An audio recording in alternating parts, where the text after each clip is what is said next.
and welcome to episode 8 of the Dolphin Pod, exclusively on CSI Sportsnet. During today's episode, we are celebrating the 40th anniversary of the CSI Cross Country Track and Field program by telling the story of that program from its start, and we cannot tell the story of CSI Cross Country Track and Field without my guest today, CSI Athletics Hall of Famer, Jeff Benjamin. Jeff, welcome to the Dolphin Pod. Thank you. Very, very thrilled and happy to be here, and it's a wonderful thing that you guys are doing. Thank you. Well, thank you, Jeff. Anytime a guest reaches out to me and asks to be on the show, I'm excited to have them, but I'm especially excited to have you on the show, a Hall of Famer and a student athlete who had an immense impact here at the College of Staten Island and on the community. But we're here to celebrate the 40th anniversary of cross country and to tell the story of the program. I felt there was no better way than to get your story and how the program came to be. Let's start from the beginning. Why did you choose the College of Staten Island? What brought you here and onto the cross country team here at CSI? Sure. Basically, I'm a Susan Wagner High School graduate. I ran on a city championship cross country team. I was the very valuable fifth man on the team. What that usually means is when you have reunions and stuff, all four guys pay for your dinner, because if it wasn't for the fifth man, you're not going to win. But I was surrounded by some really great athletes in high school, great teachers and stuff, and I wanted to pursue a career in education. And I explored some schools here and there, but at the end of the day, College of Staten Island was worth the bang for the buck. I believe even recently, if I'm correct, U.S. News and World Report just ranked the College of Staten Island as a great bang for your buck for a quality education. And so basically I was coming here. Now, the cross-country thing is interesting. There was no cross-country team prior to 1983. However, though, in the late 60s, early 70s, there was a track and field team. I do not know if it was indoor-outdoor. Some names that come to mind who might have helped or coached with the team include Staten Island's legendary runner coach Bill Welsh, who passed away a few weeks ago at the age of 94. A professor here, a swimming coach, Professor Jabbar. But I also remember, when we went into, the plaques and the awards at the old campus, there was a Penn Relays plaque that CSI must have won in some kind of relay in the CUNY division.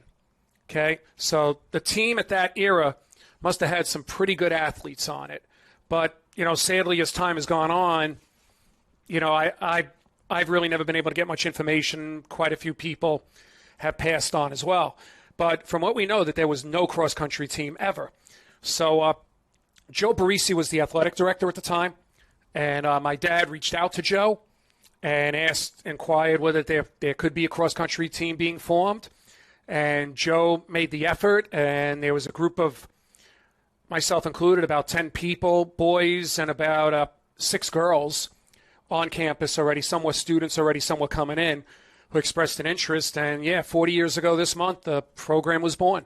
Well, I can certainly attest that the College of Staten Island is a great bang for your buck. Of course, I'm a 4-year student here, a graduate. And on the topic of Joe Barisi, we just inducted him to the CSI Athletics Hall of Fame earlier this year. You got a chance to be a part of that presentation. He asked you to be one of his speakers in his induction video. So a great honor for you and a great honor for me as well. We were both on the committee that helped select Joe as one of our Hall of Famers earlier this year. Right. And, the athletic department in that era, from my perspective, you had an outstanding basketball team with Evan Pickman. Outstanding. You had a great baseball program with Bill Cowley. You had some other great programs as well. But I always felt with Joe, the right-hand man was a fellow named Sonny Grasso, who was also inducted in the... A lot of Hall of Famers on that list. Yeah. And Sonny would always try to reach out to people to see if they'd be interested in joining a cross-country team. And sometimes we got beginner runners and stuff, and... The greatness at that time of being in a D3 program, and any D3 program anybody is ever in, is that the athletes want to be there. There is no requirement for them to be there. So we had, guys and girls coming everyday practice who were wanting to have the desire to see what they can get out of themselves. And one of the things with running is that being a great runner is all wonderful and all that kind of stuff, but to see somebody markedly improve with their time from where they began, from a coaching athlete perspective, that is always a great thing. There's a longtime Staten Islander, Darrell Peterson, who's quiet behind the scenes, but he's at all these sporting events and volunteers, and I'm sure people in the running community know who Darrell is. Darryl joined the team. He could barely run a 9-minute mile. But by the end of cross-country season, he was running just around 35 minutes for 5 miles at Van Cortlandt, which was 7 minutes a mile. For him, that was spectacular, you know. And that's something we love to see here in athletics, our student-athletes progressing both in the classroom, on the course, on the field, the court, wherever it may be. Always exciting to see that as an athletics administrator. But you were a captain during your time on the cross-country team, a cornerstone of the program, but the program did face a lot of challenges during its infancy. What did that look like, some of the challenges you needed to overcome? Well, cross-country, running track and field is a very hard sport. Because basically it's day in, day out, everyday training. There's got to be a dedication component with these athletes. You could argue that the other sports have it as well, but sometimes the season is over, and that season could be over for 3-4 months. If you do cross-country with indoor and outdoor like the current kids do, that is a full-year commitment. Traditionally, practice kind of starts on your own July 1st, probably August 15th. Teams start working out, and then you're with these people maybe right through Memorial Day weekend, June 1st, June 2nd. So it's a real grind. Obviously, finances were a little difficult. Our coach at the time, Sal Rizzo, was able to get us Nike racing flats, which is pretty cool, you know, for a D3 program. You know, and then in my junior year, the coach here was Ed Healy, who's one of the great Staten Island high school runners of all time from Monsignor Farrell. And Ed also got us Nike sneakers and a little swag, as we like to call it, you know, to bring things in. But in my first year here, the best runner on the squad was a guy named John Down. And John ran like 26 minutes for 5 miles at Van Cortlandt. He was a spectacular runner. Sadly, John didn't really finish at school here. You know, and sometimes you probably see that as a former student. Some kids come into the school, they're here for a year or two, or maybe they get a job in business or a trade or something like that. So the turnover, the influx during those years was not unusual for us. In my junior year, my co-captain, Bob Burrows, who was a guy who ran for Port Richmond High School, he came here as a transfer. That's another thing. You get transfers to come. He came here as a transfer, and Bob ran really, really well, and he got his education degree. And, you know, P.S. around 2010, he was appointed by President Barack Obama to his education council. It's pretty good. Yeah. Pretty remarkable. So, you know, we had adversity, but I think in anything, you know, everybody has to face adversity in their life because that's what makes you rise up to try to, you know, get to where you want to go. And in addition to your work with the program, you also were a big driving force behind the intramurals program as well here at CSI. What did intramurals look like here at CSI when you were a student? What were some of your fond memories from your time participating in intramural activities? Well, it's funny because for me, the intramural was mostly related to the running. The guy who was really behind that was Sonny Grasso. And Sonny really pushed the intramurals. Now, what I'd like people to harken back to or use your imagination, we are talking about the old CSI campus, which is now Petrides, okay? So you have that big perimeter with the track, okay? And so Sonny, every year in May, would have an intramural 2.5 mile or 3 mile run or a 1 mile. But it would be, the 1 mile is not hard because basically it was like 2 loops around the whole campus that finished on the track. The 2.5 mile, you would run down the street towards Clove Lakes Park and go down, what's that street called? Little Clove Road. Yeah. And then do a loop and come back. And you come back, it's up. And then you finished on the campus on the track. Now, keep in mind, we didn't have streets closed off. This is an era. That could be a challenge. Yeah, this was an era with no permits. It wasn't unusual for some road races, even put on by organizations, to warn runners, hey, you're going to be in a free-flow traffic area at this part of the race. So what's interesting is that the intramural races not only brought out students and staff and people like that, but runners on the outside looking to run a race somewhere would come in. And there was a friend I grew up with, Tony Galata. He was captain of the Port Richmond team. He went to Mansfield University, way out in the middle of nowhere in Pennsylvania. And I hadn't seen him for 2 years. And in 1985, was on a lineup for the 2.5 mile. He's there. I'm like, what are you doing here? He goes, I heard there was a race. You know, and like I said, and Sonny was all-inclusive, which I think is great. I think intramurals has to be like that. You got to be all-inclusive regardless of ability. You want to encourage kids and other people to show up and, just have fun and do the best. And most people who run the races, even today, even on the New York Marathon level, most people do it for their own personal reasons, whether they're running a 12-minute mile, 10-minute mile, 6-minute mile, that kind of stuff. And that's the beauty, at least of my sport, is that in our sport, we are all-inclusive. All sizes, shapes, paces are welcome. Well, my father will love to hear that. I always joke with him as he's gotten a bit older about my prowess in the gym. I'm not much of an endurance athlete, though. He has run the New York City Marathon a couple of times, and he always says, you may lift a lot of weight, JR, as my father calls me, but I've run the New York City Marathon. He'll show me his medal, his T-shirt, something he's very proud of. And there was one time where I tried to run a mile as fast as I could. We'll talk about that a bit more later in the show. We'll tell you how it went. But it was fun, and we had a good laugh about it. While you were here at CSI, 4 years with the program, you accomplished a lot individually as a student-athlete and as a leader in the program. What are some of the accomplishments you're most proud of from your time here at CSI? In our first year, and remember, we were a developing team, we had a solid 4 runners. Myself, John Down leading the way. We had Mike Crow, who later on became an outstanding metropolitan distance runner.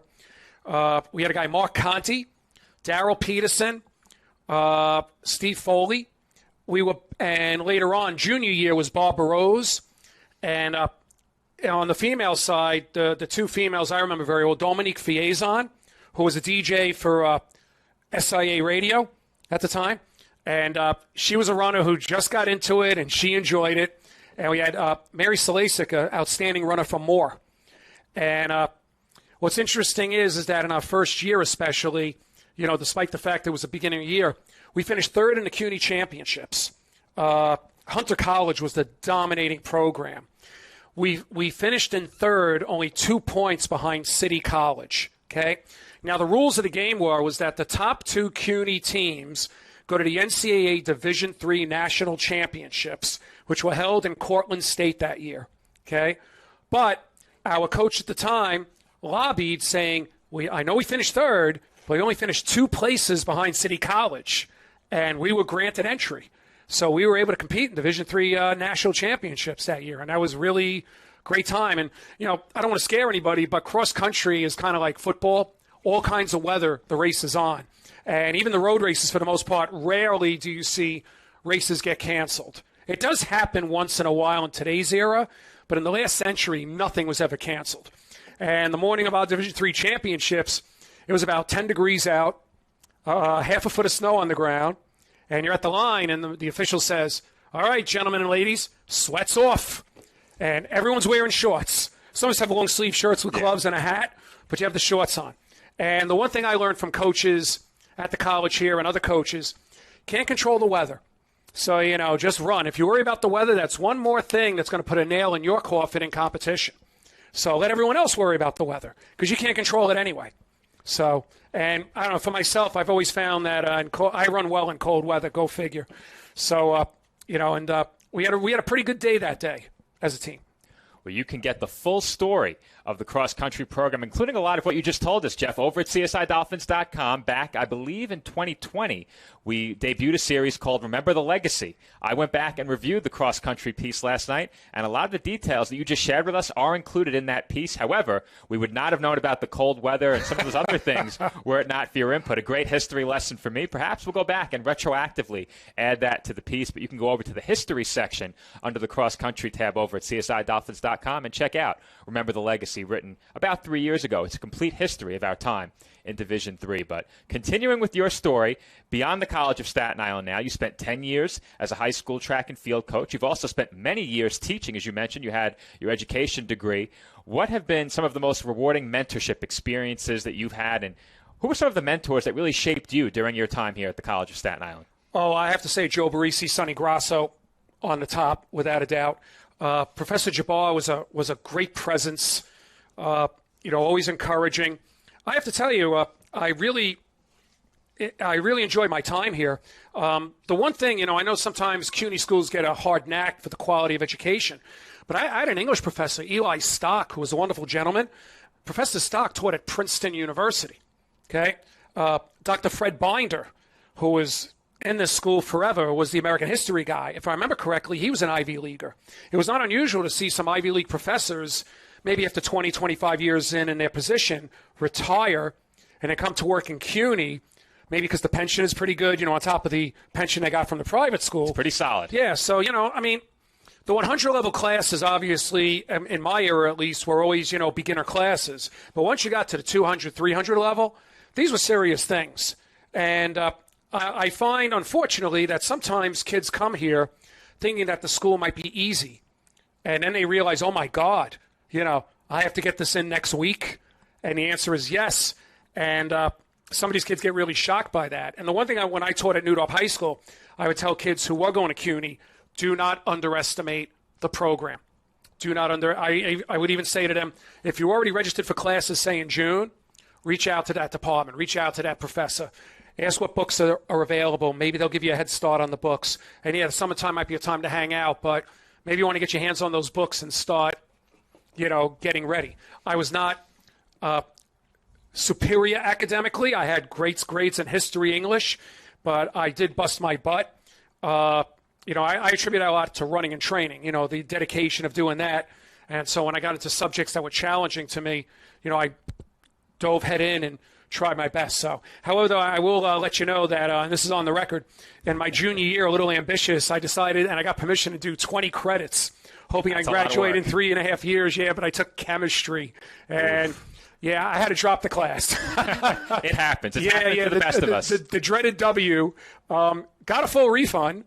But, it was definitely a life learning lesson, without a doubt. I made those decisions quickly when I was a student. If I looked at the syllabus and I saw what I deemed to be an excessive amount of group work, that class was getting dropped real quick.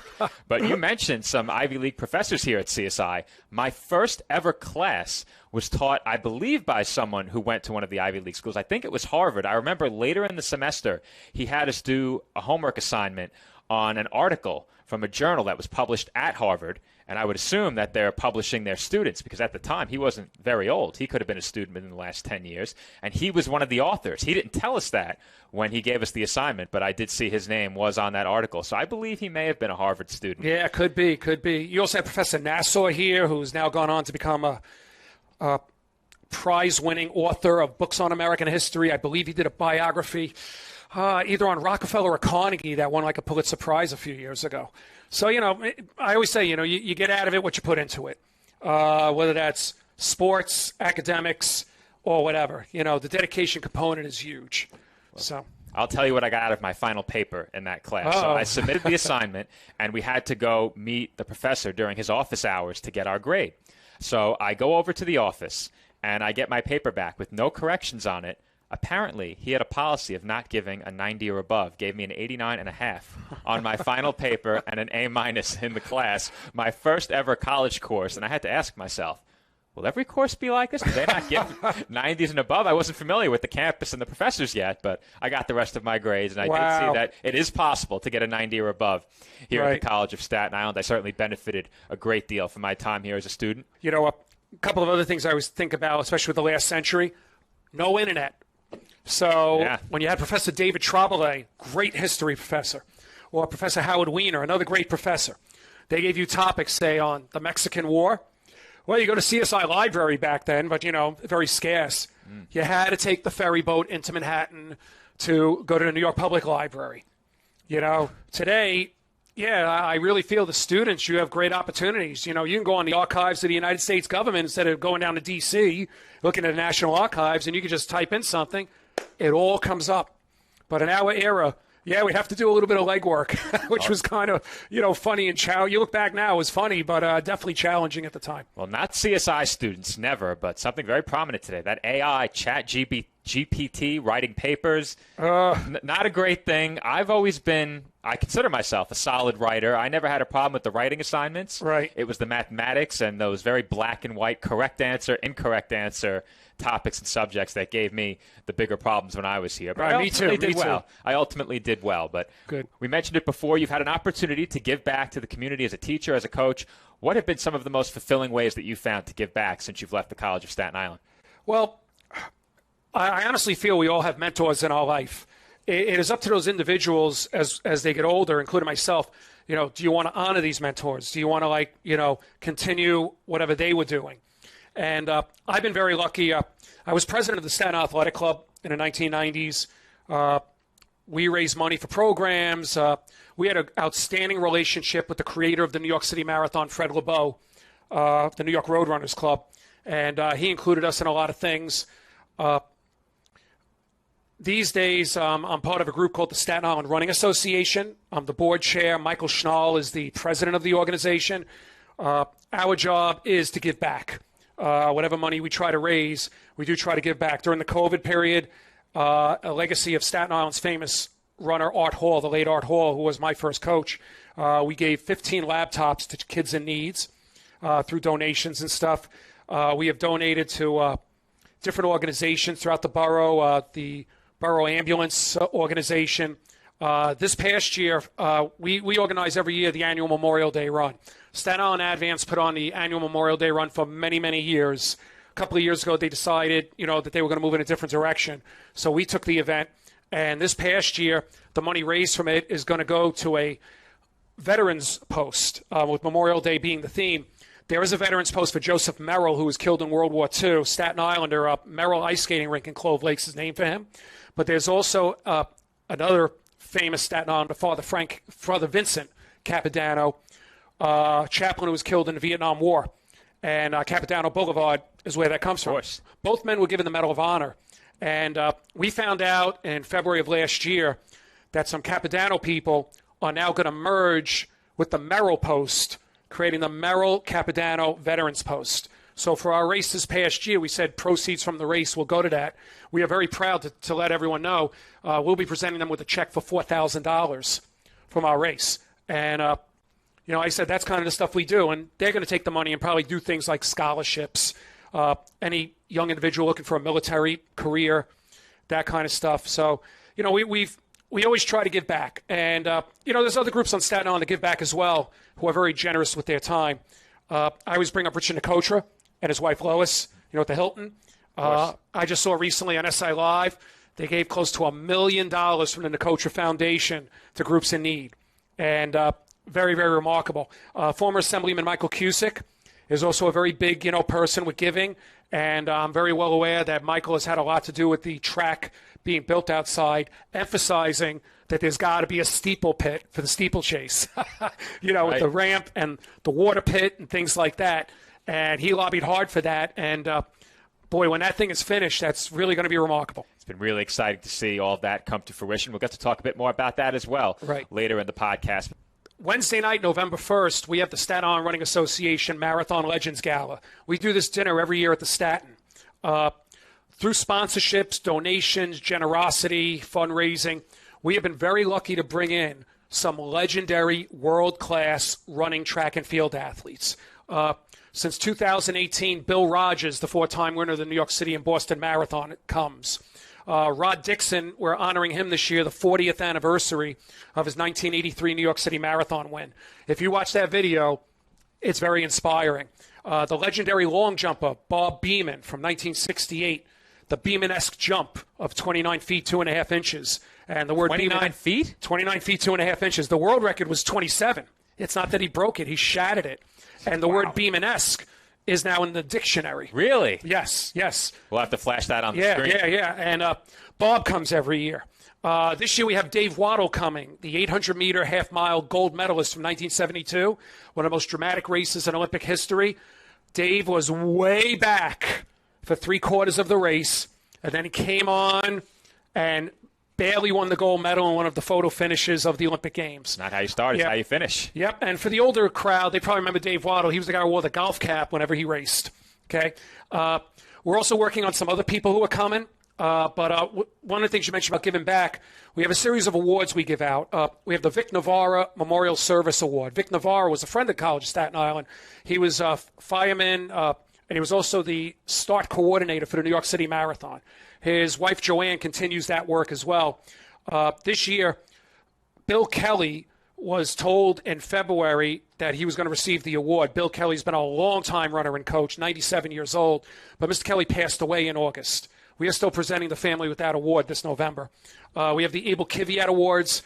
Abel Kiviat was the Curtis High School runner who won an Olympic gold and silver medal in the 1912 Olympic Games. The world's oldest Olympic medalist at the time of his death, 99 years old in 1991. And we're giving those awards to Patricia Mulligan and Lou Bergunzi. Then we have the Art Hall Awards, and Abel and Etchison and Luis Vasquez are earning those.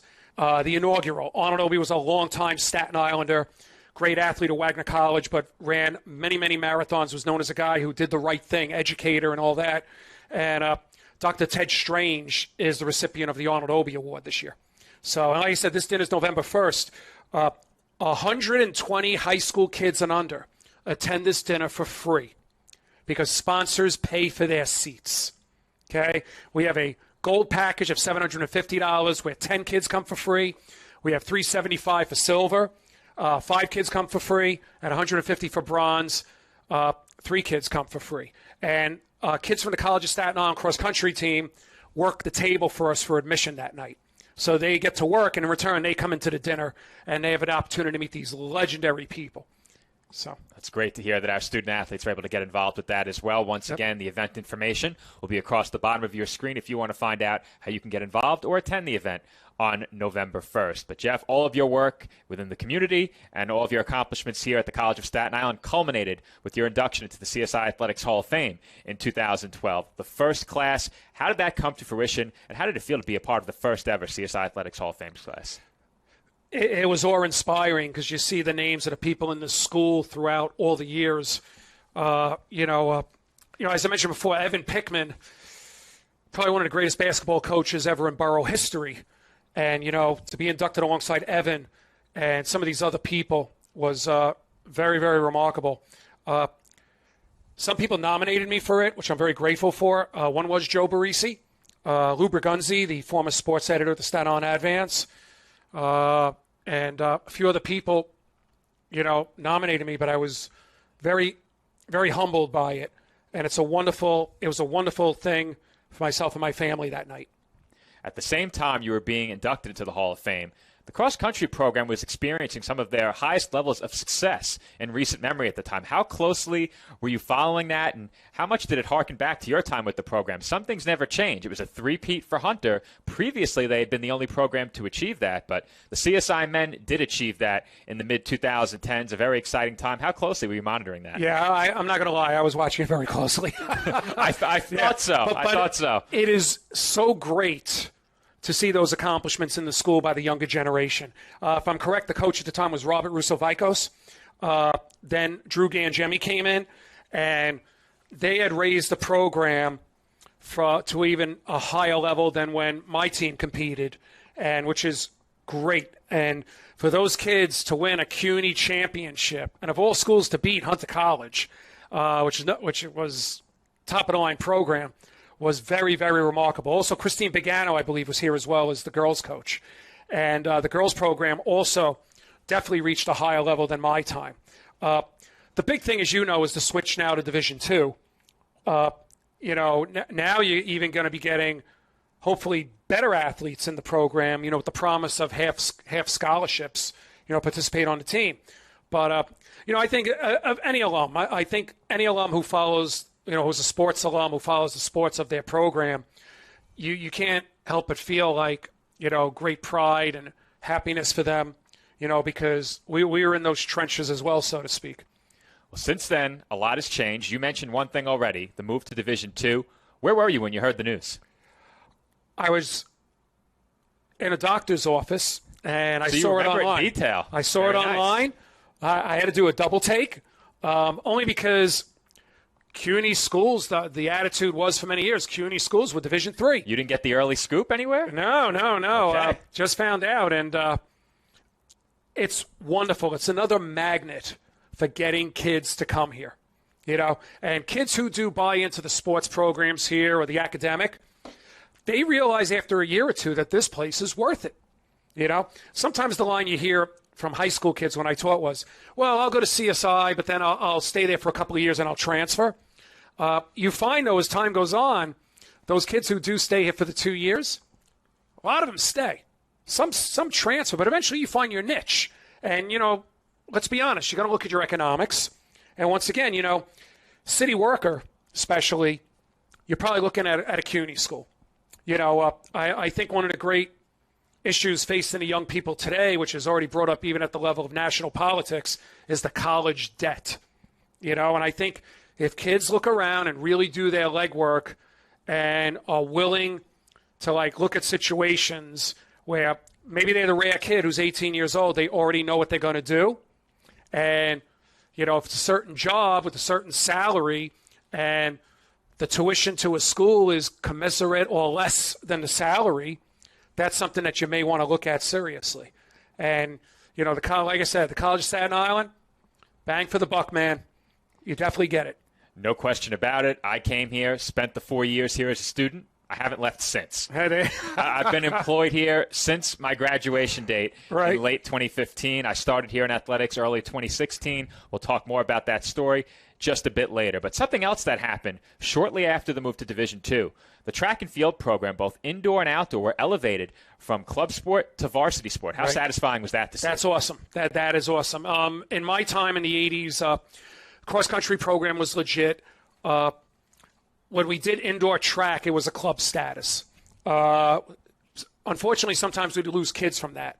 And outdoor, you didn't really see much going on. And it was hard. It was hard to, keep the kids motivated, my fellow teammates, you had the lure of road races that took place, in the spring and the summer, things like that. But the fact is that to have it all year around now with D2 and the current coaching staff you have, I think that a strong magnet for getting kids here, without a doubt. And something else that has happened since then, you've taken over teaching a class that is very near and dear to my heart. It's almost story time, but talk about how you came to take over sports management.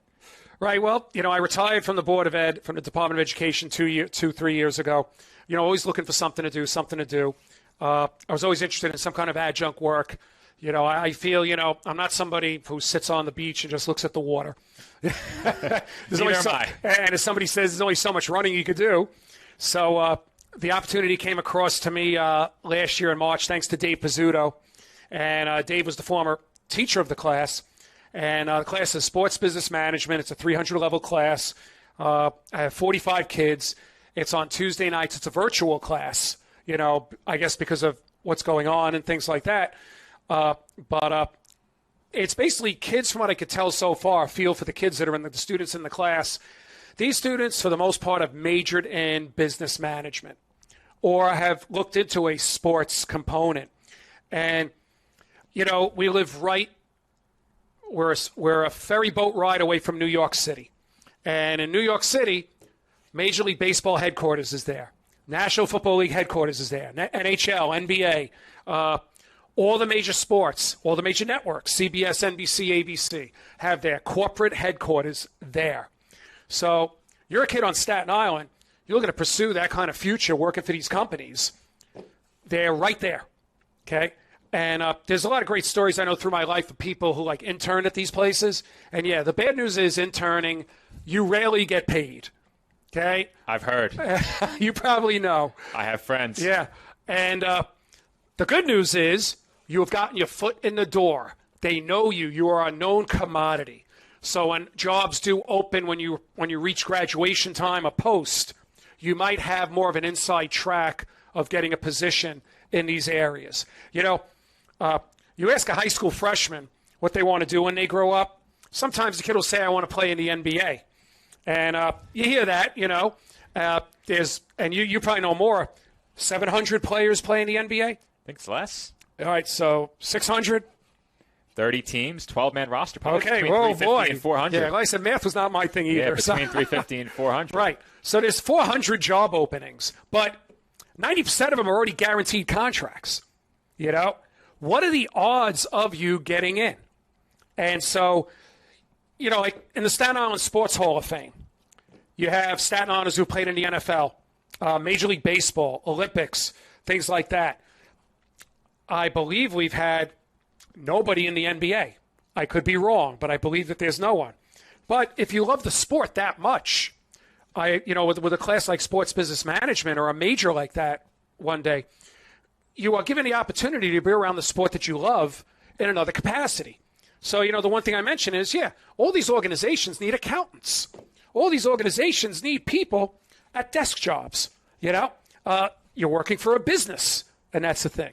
And it's very funny because I am a lifelong Jet fan, and that's a whole that's a whole story unto itself. That's my gray hair here. But the injury to Aaron Rodgers last month not only affected Aaron Rodgers, there's a ripple effect.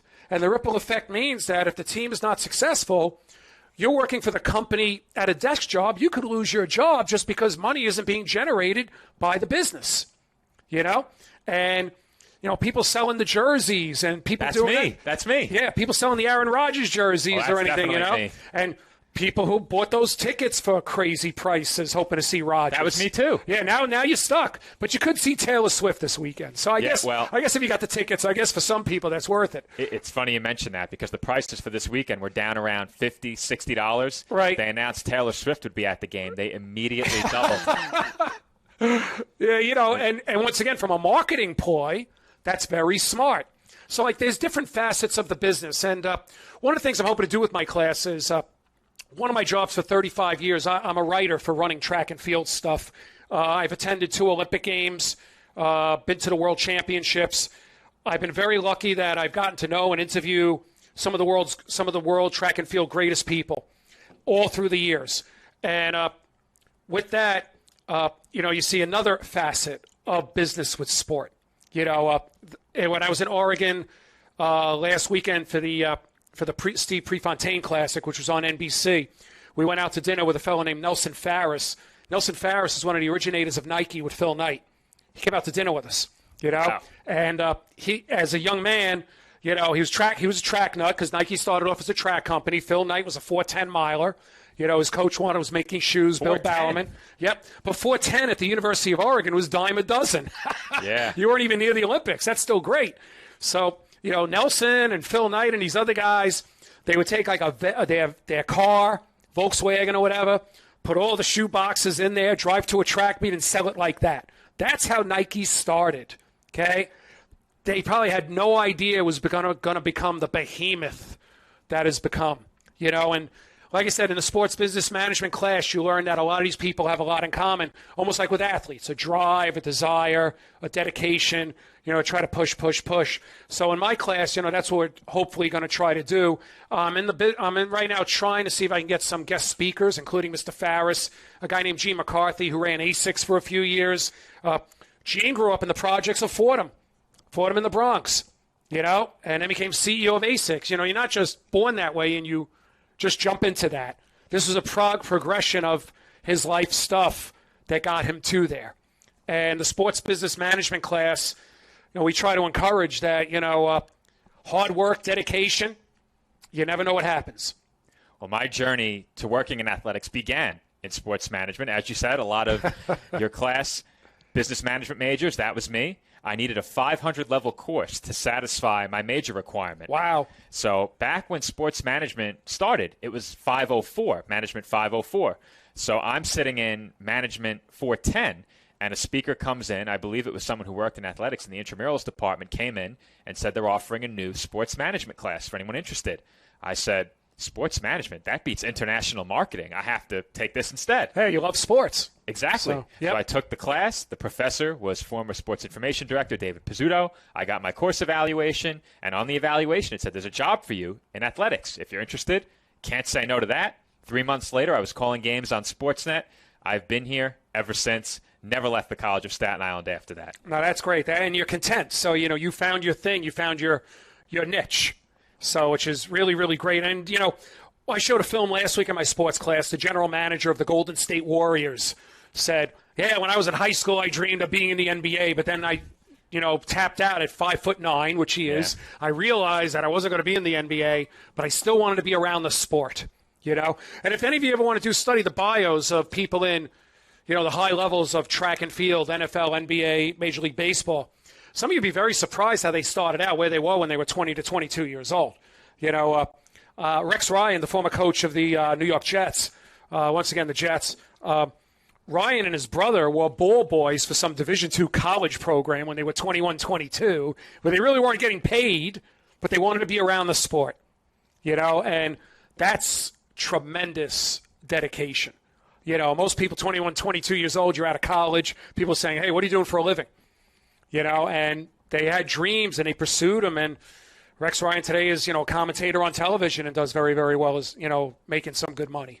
He does. And you mentioned, too, the people who sell those Aaron Rodgers jerseys could be in some trouble now. When I was in college, I started an online resale business. It began with Yu-Gi-Oh cards. I would buy big boxes of cards, sort them, piece them out, and sell them back.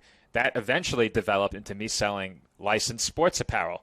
eBay is a market flooded with counterfeits. I have the Real Deal Fan Gear, the name of the store. Bit of a plug for myself, but that's what I was doing before I got started working in athletics. I still do it to this day. Also, Dave and I are business partners. We have a broadcasting network as well, so we get the chance to travel around the tri-state and cover games.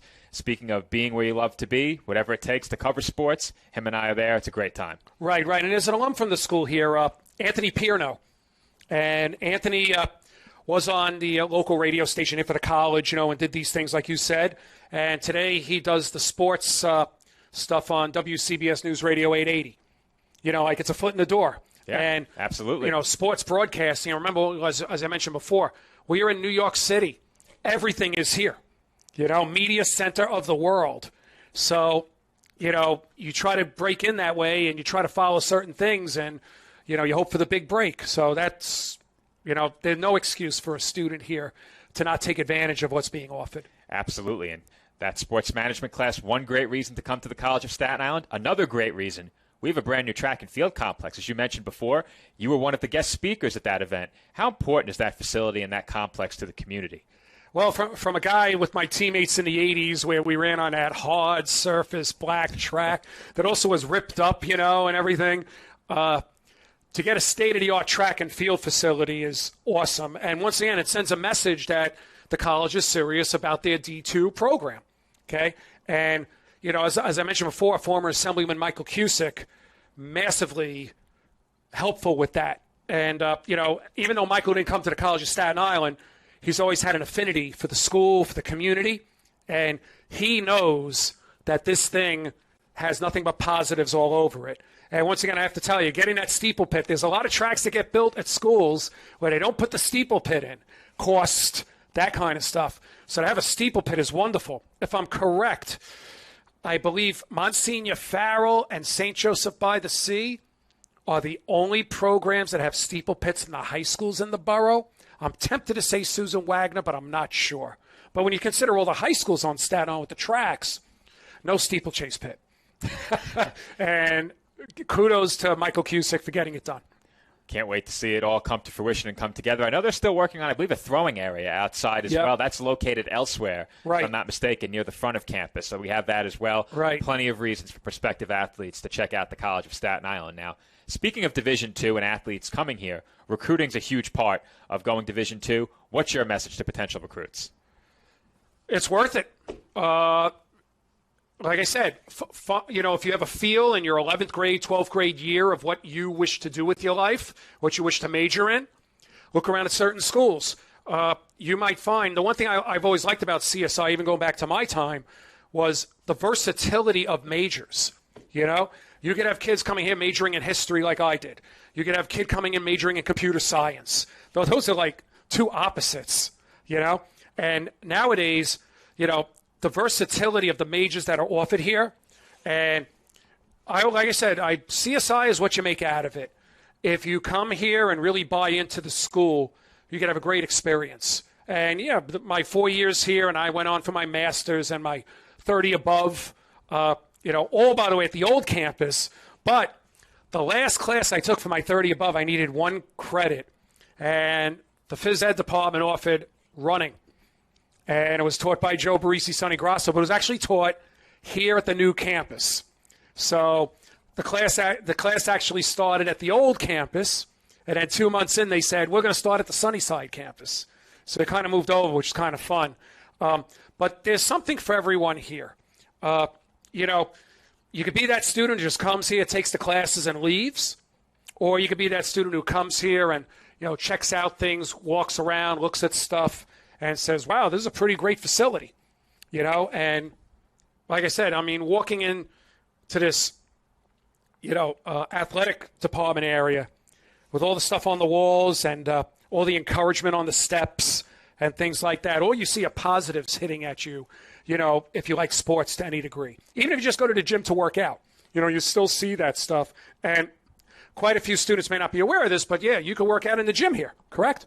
Absolutely. The membership, the pool, that's all for Great you. Facilities. Yeah. Students get that. So that's, like I said, the school is very inclusive. You have to find if this is your niche. But like I said, with the D2 stuff being offered, yeah, you're going to get a lot more kids coming here. One final question from me to you. I wanted to know how you got started because I also wanted to let student athletes who might be interested in running know how they can get started. So how did you get started, and what are the best ways to get involved if you're potentially interested in running or participating in track and field events? Right. As a sophomore at Susan Wagner High School, there was a social studies teacher, Steve Lerner. Every day during lunch, he would run 5 miles on the track. That's 20 laps. And one day I decided to join him, and I got hooked up. Then eventually I fell in with the legendary coach Art Hall, who was my real first mentor. And in my senior year at Susan Wagner, I ran into Steve Zaccarello. Some of the world-class runners who I have met, Sebastian Coe is the leader of world athletics, the commissioner of our sport. He's a 2-time Olympic gold medalist, former world record holder in the mile, 3 minutes, 47 seconds for the mile. Half mile was 1 minute 41. That's 2 laps, 1 minute, 41 seconds. And Seb is a big promoter of our sport and really goes all out. There have always been people trying to tinker with Seb saying, what workouts did you do? What can I do to become great? And Seb always says the line, training is progressive. If you are training and you're making progress over a 10-day, 20-day period, you're doing good. If you're training but you're really not progressing by day 20, you got to revisit and maybe back it off a little bit. So, when people ask me for advice, a couple of things. I tell them to go to a running store. Staten Island does not have a running store, but there are stores in Jersey and Manhattan, Brooklyn. Go to a running store. Have them fit you in a running sneaker. Everybody's foot is different, okay? High arch, low arch, supinate, pronate, flat feet, wide width, thin width. You got to find the right shoe for you. I am sorry to tell you this, but if you spend $100 or more on a running shoe and it fits your foot, that's your shoe. Whether it's Adidas, Asics, Nike, On, whatever these companies are, it just, it's relative to you.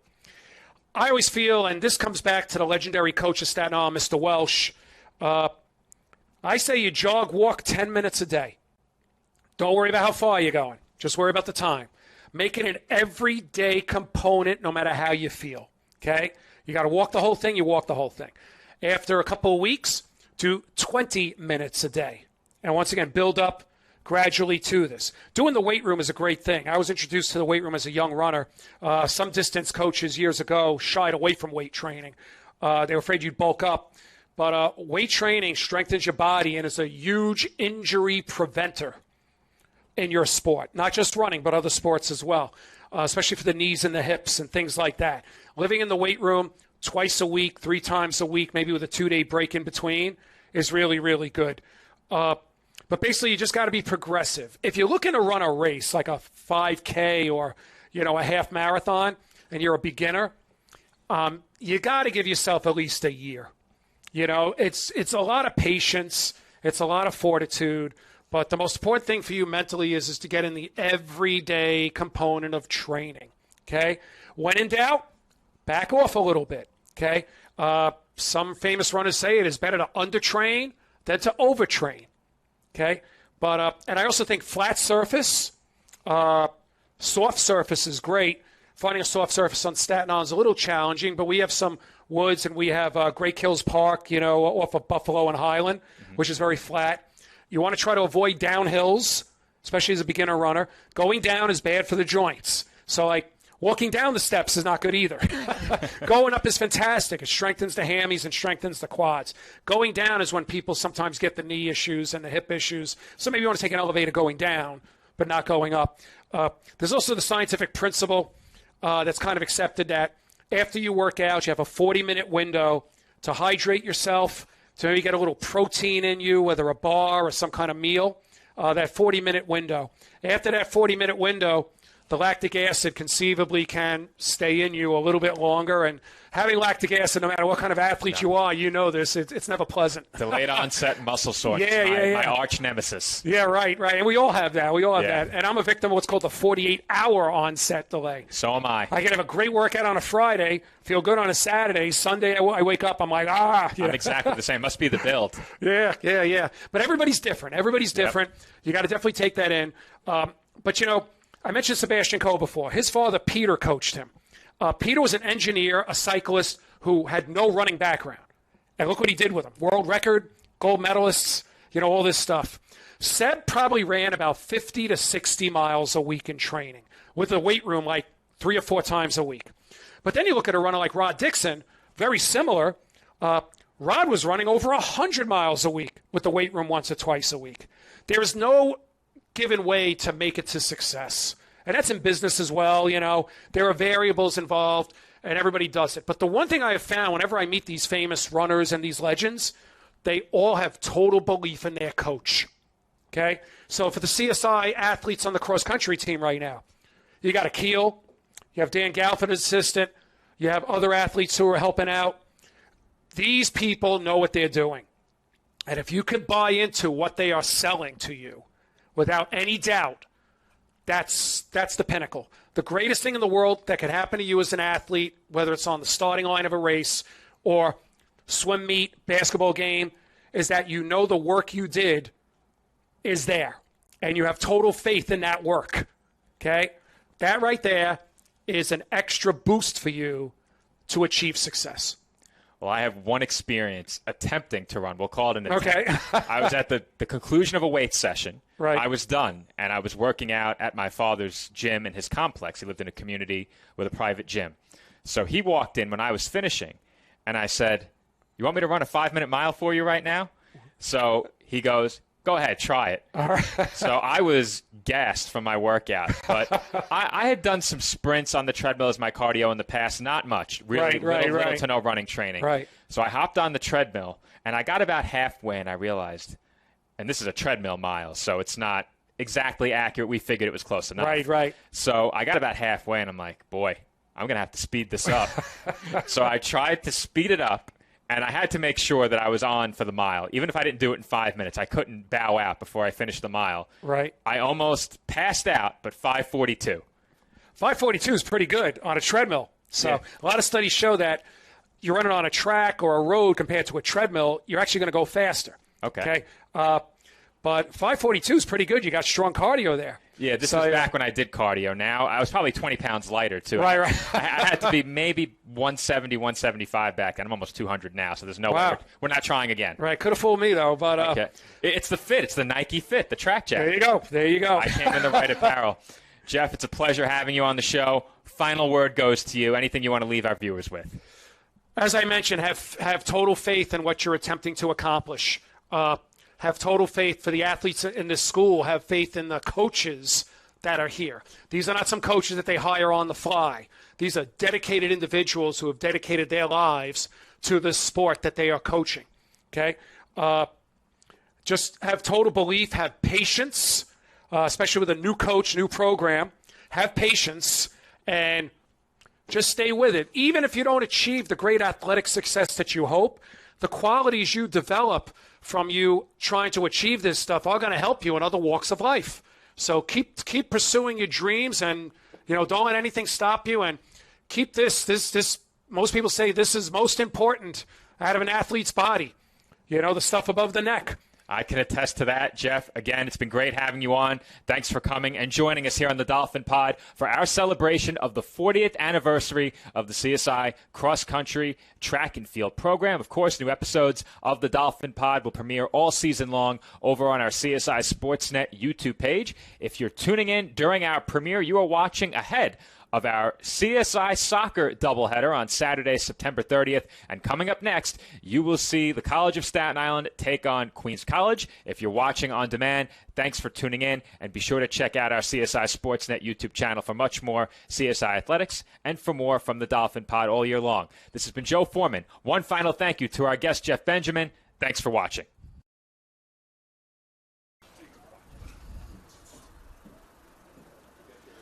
Live from Dolphin Soccer Park on the campus of the College of Staten Island, CSI Sportsnet welcomes you into NCAA Division II women's soccer coverage live on the ECC network. In today's conference matchup, the College of Staten Island Dolphins host the Queens College Knights, both teams in search of their first conference victory, and you just saw the premiere of Episode 8 of the Dolphin Pod, exclusive to CSI Sportsnet. You can check that out on demand over at our YouTube channel. This is Joe Foreman on the call alongside Aaron Cohen, and we are underway from the College of Staten Island. Yeah, Joe, thank you for having me here. It's a bit of a rainy Saturday morning, but it's perfect conditions for a game of soccer. This is what every soccer player looks forward to, tough conference matchup and inclement weather. So it's going to be a good one. The rain coming down lightly right now. I took a look at the forecast last night, and it appeared that the rain was scheduled to stop at some point between the conclusion of this game and the start of the men's game. So we'll see if that pans out. With the weather the way it's been recently in New York, I have no idea what to expect. I don't trust any weather report at the moment. I just expect rain, and I'm pleasantly surprised if there isn't any. I think it's smart not to trust the forecast because I did that the other night. I was at Citi Field, and let's just say that I was one of the last 10 people in the stadium. We were in the club seats watching Thursday Night Football on the big screen as that free kick is taken toward the top of the box and headed away. We came on just a bit later than we wanted to, but we did want to make sure we got the full Dolphin Pod in ahead of today's kickoff. Once we have a break in the action, we'll get you the starters for both sides, so I could probably eyeball it for Staten Island. Looks like Radavini, D'Amico, Rodriguez, Kolka, Melgar, Carrara, Albano, Castro, Mar, Uwe, and Villacres. Aaron, I believe you do have the starters for Queens as well. I do have the starters for Queens. I can go through those in numerical order.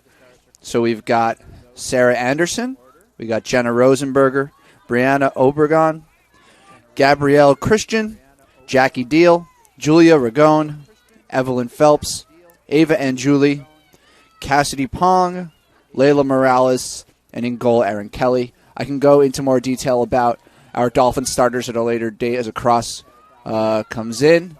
But, yeah, you did a pretty good job of covering those, Joe.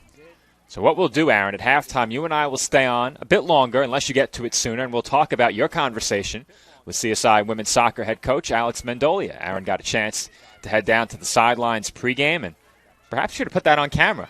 So we don't have a camcorder on us right now. Yeah, I mean, that's something I would definitely be open to in the future. I love talking about tactics, learning them as we get a shot just wide of the post left, long-range speculative effort. But, yeah, it was a pleasure to talk with Coach Mendolia. I hope to talk to him more in the future. He gave me a lot of insight, and I'll be really happy to share that with all of the viewers. So perhaps what we'll do, and I know we've been hoping to have Alex in the Dolphin Pod for a while. Aaron and I were speaking about it. Perhaps Aaron can be joined by Alex on an episode of the Dolphin Pod. It sounds exciting, yeah. We'll look toward playoff time, hopeful that the Dolphins are right in the mix, and maybe we'll get a chance to have that conversation near the end of the season. We've said it already many times this year, but 6 teams will qualify for the East Coast Conference playoffs in men's and women's soccer. Both of these teams in desperate need of a win in terms of positioning in the conference standings. The good news for the Dolphins is that they have faced 2 of the stronger teams in the East Coast Conference. And in their second match against Mercy, they fared pretty well. They were vastly outshot in that game. However, they only dropped that result by a single goal. They fell behind 1-0 in the second half and tied the game just minutes later. Unfortunately for them, Mercy responded just minutes later and took a 2-1 lead and ultimately the 1-goal victory. Tough game for the Dolphins, and you said it. They were dominated statistically, 23 shots to 2, 9 corners to 1. It speaks a lot to their character that they didn't drop a lot of goals, and it's a strong defensive effort, but at the end of the day, not a result that they are going to be pleased with moving forwards. However, clean slate for a new conference game, totally new day. Here come the Knights on the attack. Rosenberger working toward the center of the pitch. Looking to send it up ahead to Deal, and she is able to keep it in for a moment and does keep it in right around the corner flag. Sends it to the box and has it cleared by Albano, headed in the air. And Rodriguez will try and get a boot on it. Could not. Kolka whiffs on the tackle. Obregon was surrounded by 3 Dolphins, got rid of it, and that cross is knocked down by Albano. Strong little bout of possession here for Mercy. Haven't really seen a whole lot from either side. We saw that speculative shot a little bit earlier, but both sides still just settling into the matchup. Dolphins looking to bring it into the midfield. Radavini got rid of it for D'Amico, and D'Amico tried to send it right back, but that pass was intercepted. Rosenberger met by Melgar, and Marr comes away with it. Now Carrara. Her pass broken up and sent over the near side.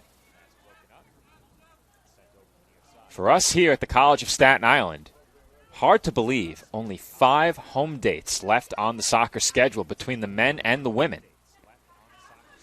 We have 4 weekends of conference play, this weekend, next weekend, and then the final 2 weekends of October. We also have 1 non-conference game where the women will take on Goldie Beacom late in the season. I believe that's on October 24th. It's unbelievable how fast the season flies by. I mean, truly, it's not that many games. 17, 18 games, maybe a few more if you get to playoffs, but it just speaks to how important every single game is, conference, non-conference. Got to make the most of every minute. Melgar lost the ball for a moment, took it right back. Kolka. Bit strong on the touch. It's taken away again by the Knights, but Castro able to track it down. Nearly had her pass intercepted, and the Knights do take it away. Morales working toward the center of the pitch. Weak ball there, easily intercepted by Radavini. D'Amico back to the midfield circle and taken by the Knights. Kolka gets a body on it. Nearly closing that gap was Ragone. Ragone, the leading goal scorer for the Knights. Also one of the captains for Queens. She is the leading goal scorer for the Queens. Only has 3 goals, though, and we can talk about this more as the game goes on. Not a high-scoring team, Queens College. No, not at all. And when I was working on our matchup preview yesterday, you saw that reflected in the numbers. I believe under a goal for and under a goal allowed per game, if I'm not mistaken. That's corrected. That's correct. 5 goals scored this season, 7 conceded. They've only taken 68 shots. For reference, Staten Island have taken 93. The other day, I was speaking with our athletic communications content creator, Marquise Pickering, and I believe the number he gave me entering today's game was 22 shots on goal for Isabella Radavini of the Dolphins. I have to double-check that, but as of the other day, that was the number. 22 shots on goal. I have, counting shots that don't hit the target, I have 35 shots in total for the season on Radavini. That sounds about right. That puts her first in the conference. She loves getting the ball on net. Radavini, the Dolphins' leading goal scorer with 4. Dolphins have scored just once in each of their last 2 matches. One of those 6-1 loss to Damon University in their conference opener. And then they scored once against Mercy earlier in the week. Not an ideal start to the conference schedule. That goes without saying. Dolphins season got off to a very nice start. They were unbeaten through their first 5. Have now dropped 2 straight. That being said, they are still unbeaten here at home. Can only hope to continue that positive home record. One thing I will say about their schedule so far, they've only faced 1 team that currently has a winning record. The collective records of their opponents so far this season are 13, 24, and 13. And what that really only means is that it's hard to have a good barometer. And we're seeing that as the conference matchups come more and more, is that we're still learning exactly what this team is made of. It's very important for the Dolphins to get in the win column in conference play, not just to snap that losing streak, but to position themselves where there is some margin for error late in the season. As I mentioned before, there is a bit more of that with the 16 playoffs. But the Dolphins would hate to fall to 0-3, especially against their CUNY rival, a team that they've never beaten. That's right. 0-2-1 all time against Queens College. So only 3 matchups in total, but they were all losses, all away. So this is their first home matchup against Queens College. I'm glad you mentioned that. When I was doing the preview yesterday, I realized the Dolphins have never hosted Queens College here at the College of Staten Island. And if I remember correctly, the games were canceled last year. I don't remember if it was for weather or something else, but for one reason or another, the games here were canceled, and they ultimately agreed to play those games at Queens. I believe that was last season. Might have been 2 years ago, but I do believe that was last year. I think those games were originally scheduled to be played here. I would imagine that makes sense because usually the way conference games work is they switch who has home field advantage season by season. So I was very surprised to see 3 away games in a row. The men, meanwhile, have a much more extensive history against Queens. We'll talk more about that during our second game of this doubleheader. That's right.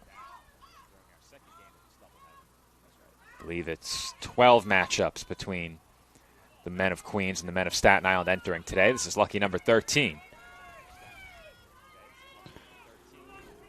Dolphins have it, working toward the midfield. Albano plays to the far side where Uwe is waiting. And Uwe's had a very nice season for the Dolphins. Huge game earlier in the year against Georgian Court.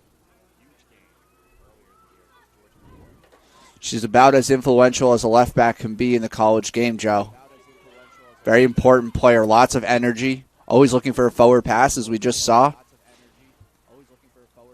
Goal and 2 assists for Uwe against the Lions back on September 13th.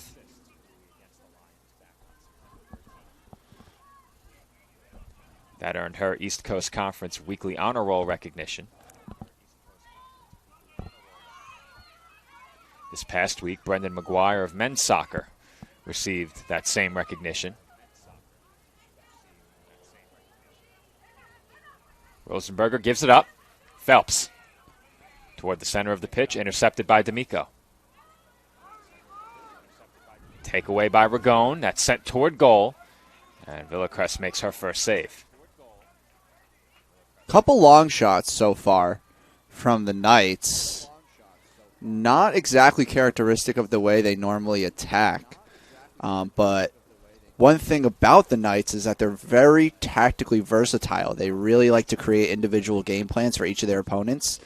And that's something that I talked a lot about with Coach Mendolia. So it's going to be a game of adjustments, Joe. When we get into that much detail regarding the plan of attack for the opposition and perhaps our response, I think it's best that we do air those at halftime. Might be a bit too insightful.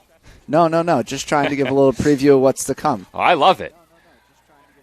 You're much more well-versed in the game of soccer than I am. As that's taken away by the Knights. Far side deal. She was met by Uwe. And the Dolphins will throw. Deal, another captain for Queens. Looks like they have 3 captains out there. One more on that back line as well. I believe that's Sarah Anderson, third captain. Deal, Anderson, and Ragone out there with those Volt yellow armbands. Good break up on the attempted through ball by Uwe. Radavini looks to turn. That was defended nicely by Christian. Rodriguez off the header in the midfield. And Melgar has it. Now Castro for D'Amico.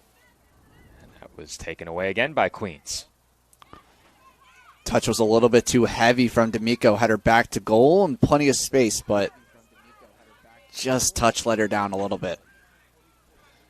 Dolphins haven't had much time of possession in the attacking third. Really haven't possessed the ball much at all across midfield.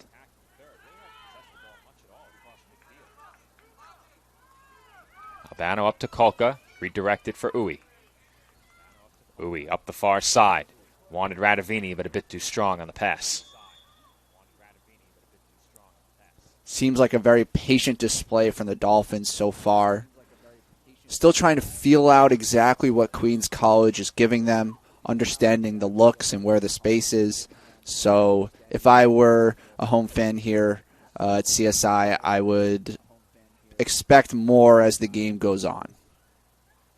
Anna Tavansis into the game, replacing Gabrielle Christian.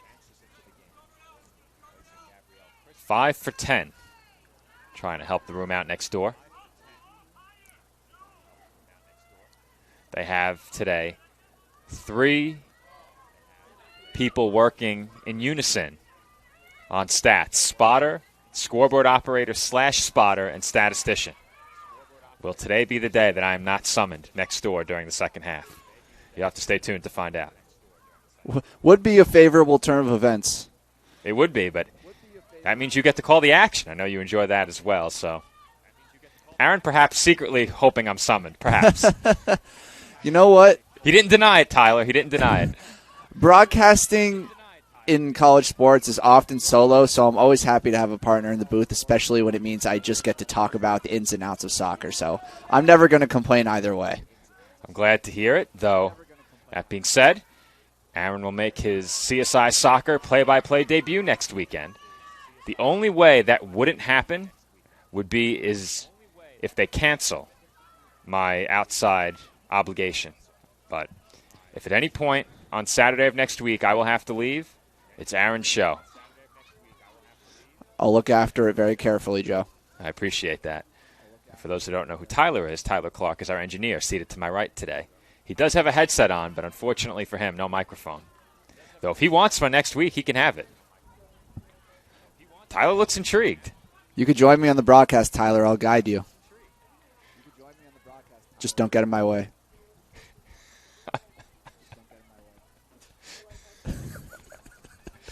Goal kick Staten Island here. I better be careful. Villacrest will take the goal kick. And she's waving Dolphins up the pitch a bit. Just over 28 minutes to go in the first half. No score between the Dolphins and the Knights. And thus far, no high-quality chances. Really no dangerous attacking plays either. Not much to speak of through the first 17 minutes. Yeah. And I'm not surprised that we haven't seen much in the terms of concrete attacks. Well, as I say that. Now might be the time. Commentators jinx. I try to cut myself off before making those quality statements.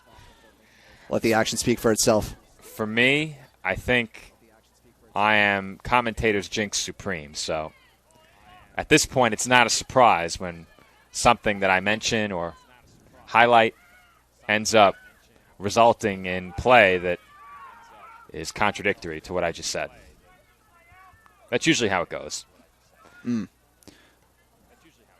Well, as play kind of continues to be cagey, what I was going to say is that as we get a nice tackle outside the box, They're not letting you speak. I know. I don't want to get in the way of any important moments of the game, but I'm not surprised to see this sort of cagey start, as I've described a little bit. But what I wasn't expecting is for everything to be so calm. We haven't really seen that conference fire.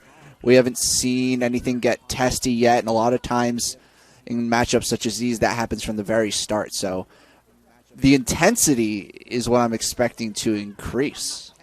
Well, the last time things got testy, I had to bolt out of the booth and sprint down to the field. That was during the post game. That was quite the moment. If you listen closely, you can hear the door slam. We listened to it back. Now, that was also the game where you and I thought the Dolphins had scored a game winner, if I'm not mistaken. Was it? I thought it was the game where we thought we conceded. That was the next game against Bridgeport. Right, okay. The game against American International, we thought the Dolphins had scored a game winner, and then we had our infamous oh no moment when we realized the flag had gone up for offsides. It was heartbreaking. Just a bit, though we are impartial. It was heartbreaking for the viewer is what Aaron meant. Though listening to it back and realizing we missed the flag, it hurt me a little bit. Not because the Dolphins hadn't scored, because we missed it. It was heartbreaking as a broadcaster because it's not always very often that you get to be on air for moments such as that. So to have that taken away in a way, that's, at least from a broadcast perspective, what really was heartbreaking. Those are the kinds of moments that, should the goal have stood, players will go back and watch on repeat. And if that goal had counted, I think we had a pretty good call. We thought the Dolphins had won it. Unfortunately, the flag was up for offsides.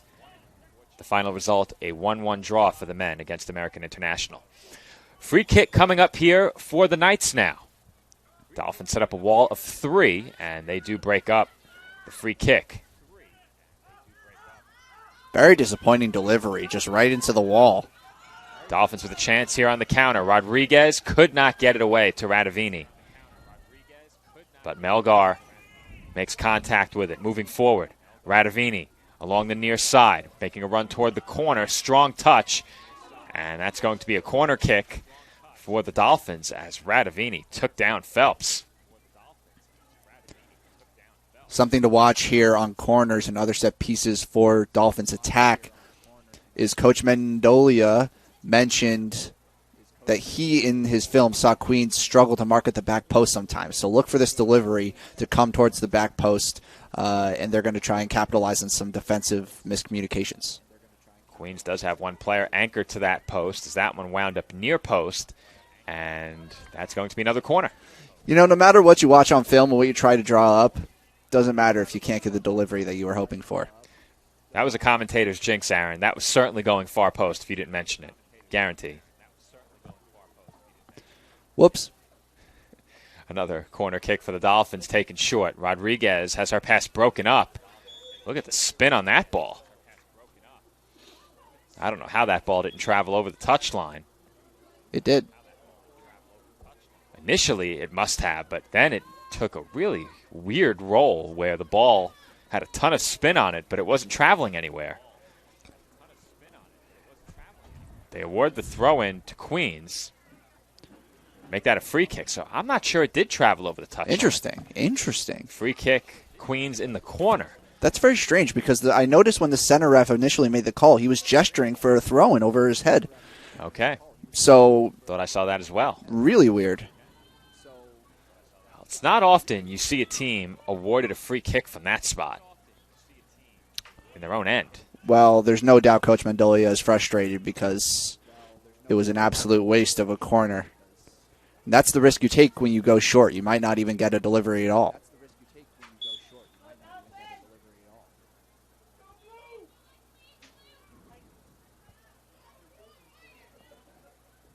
UV Lewis heads on for the Knights.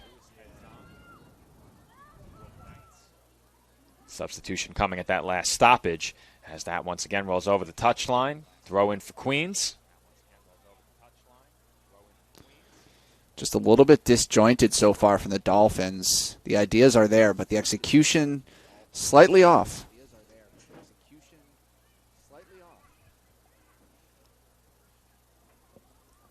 Just under 22 minutes to go in this first half as we're beyond the midway point in half number 1. Dolphins are still looking for their first shot. Just one shot on goal thus far. That belongs to the Knights. And we have a foul in the midfield as Obregon went down. I think she was lucky to escape a yellow card there, really. It was a reckless tackle. It was late. She didn't really go in particularly safely. Studs were not down. So I think the ref could have pulled a card out of his pocket there, but thankfully Uy still has room for a caution. Clock has been stopped at 21:16.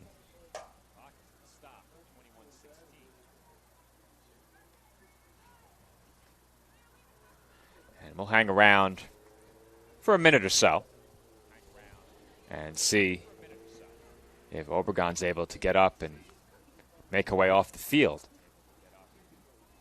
Right now she's being attended to by the trainer.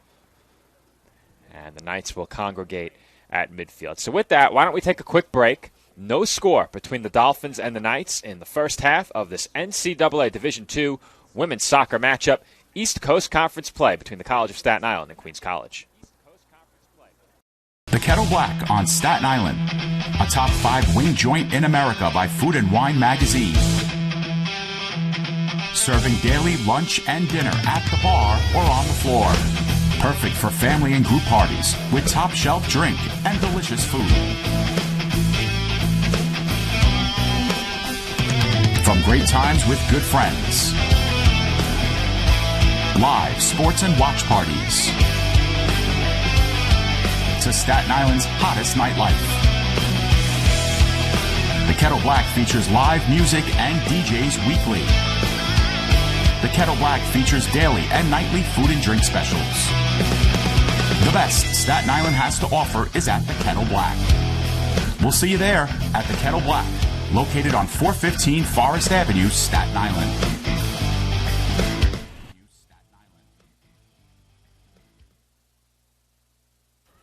And we are back from Dolphin Soccer Park. No score between the College of Staten Island and Queens College.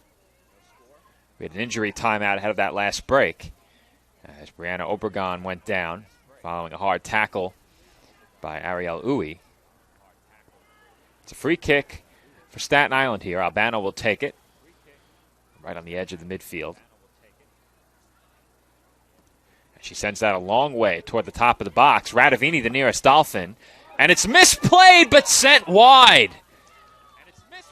That one off the fingertips of Erin Kelly, and Radavini had a chance. She was taken by surprise, and off her toe, that ball traveled just wide.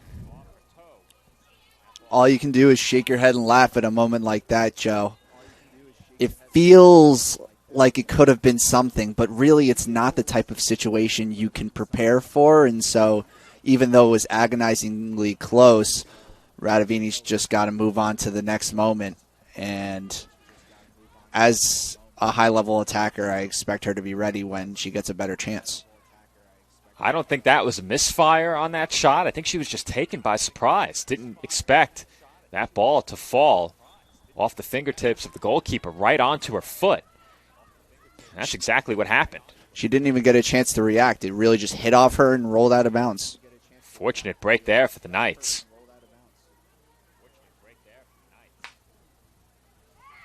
Now, would you score that as a shot?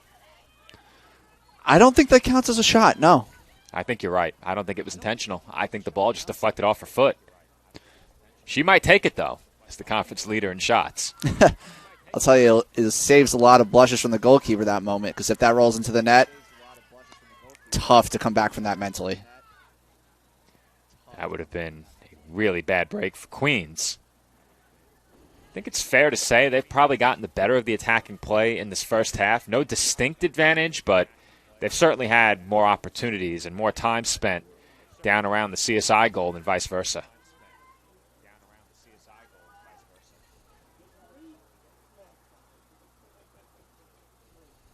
Goal kick Staten Island here.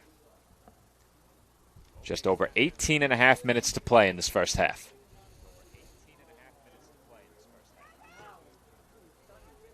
Off the goal kick, that's redirected into the box. Lewis plays it in front, and Albano clears. Well, that's not what you expect to see off of your own goal kick.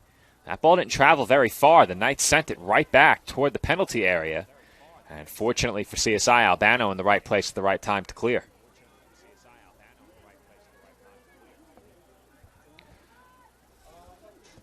First corner coming up for Queens. Queens have a nice size advantage, Joe. A lot of tall players to throw in the box. 5'11", Sarah Anderson right in the middle of things in front. And that was redirected in front and kept out. I think Marr was the one to clear it. But that pinballed off of 2 or 3 Dolphins right in front of the CSI goal. Fortunately, it did not get redirected in. I think that was almost an own goal, Joe. I think you're right, and Tyler has the replay queued up for us. But we'll wait for another stoppage as the Dolphins get set to take the free kick here. It's hard to see the numbers exactly from up here, as we've said multiple times, but I believe Isabella Castro, number 13, the right back, flicked it off the outside of her right foot and onto the near post, and it bounced right back into the mix. very lucky that it didn't land at the feet of a Queens College Knight. So Queens had a bit of a break earlier. Now the Dolphins have a break of their own. Albano cleared a few players with that long free kick. Radavini beats the goalkeeper, too, at the net is empty, but there is nowhere to go with the ball as Radavini was being challenged by a pair of defenders. Good effort there by the Dolphins forward, but nothing to show for it as the Knights are awarded a goal kick, and they will make another substitution. I think these moments are going to build confidence in the attackers of the Dolphins because they're seeing these odd decisions that the goalkeeper, Erin Kelly, is making, and they haven't been working out for her. And as an attacker, what that makes you think is, okay, this keeper doesn't really know what they're doing a little bit, and it'll cause them to rip more shots. I'm not saying that that's true. I'm just trying to understand the mind of an attacker. You know what I'm saying? As a goalkeeper, I like to defend goalkeepers, but when you make 1-2 unsure decisions at the beginning of a game, it can affect how you play from then on. Well, kidding aside, I think you're absolutely right. We've seen a couple of moments of indecision or perhaps late decision. I think that's more problematic as there's a nice save in goal by Kelly to stop the shot by Kolka. But you're right. We have seen a couple of moments of indecision or perhaps late decision, and you give the Dolphins multiple chances in situations like that, and they're likely to score, especially if Radavini's in the middle of it. That last substitution saw Solana Hernandez come into the game, replacing Jackie Deal. You were going to say something, Aaron? I was just going to say that save that Kelly just had will be good in terms of building back her confidence. And that one was nearly redirected onto the foot of Radavini. That could have been trouble as well. Dolphins now beginning to apply some pressure on the attack. There's a nice job there by Marr, not only to send it up the pitch, but to keep it in play. Phelps working against Melgar, and Melgar with the tackle knocked it away, and Carrara was taken down. Foul against Queens here. Free kick Staten Island. 14 and a half minutes to go in the first half from Dolphins Soccer Park. One thing to note about both of these teams in terms of fouling and dirty play is that both teams coming into this game only had 3 yellow cards on the season. Very impressive disciplinary record. I'm not sure we'll see the same in the men's game. Just a hunch. Not sure we'll be able to say the same. Just looking at the stats for the men ahead of the preview yesterday, they have quite a few yellow cards and a few reds as well. Those games that the men have played here at CSI that you and I have covered, they have been very physical games. The Dolphins are a tale of two teams with two different identities. Kelly handles that cleanly on the hop. And I think that makes for some very entertaining doubleheaders. Two very different styles of play. And usually two very different games. Obviously, the Dolphins and Queens College, the only two Division II CUNY institutions. As Radavini's shot was blocked. Carrara trying to settle underneath it, but it's taken away, and Kolka gets it right back.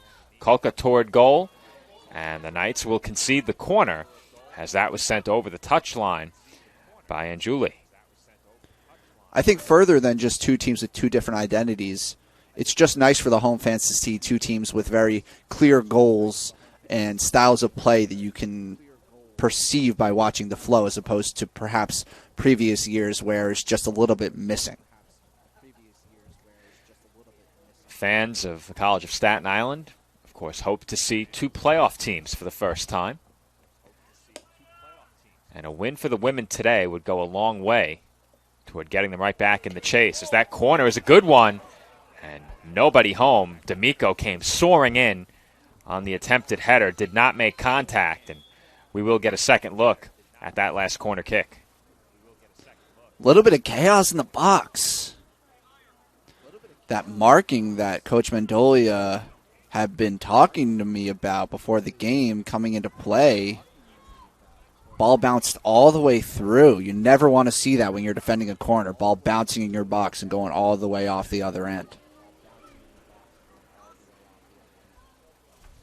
We're going in the midfield. Was able to stop Kulka from getting a piece of that ball. And now Radavini gives chase along the near side. And she stumbles over the touchline.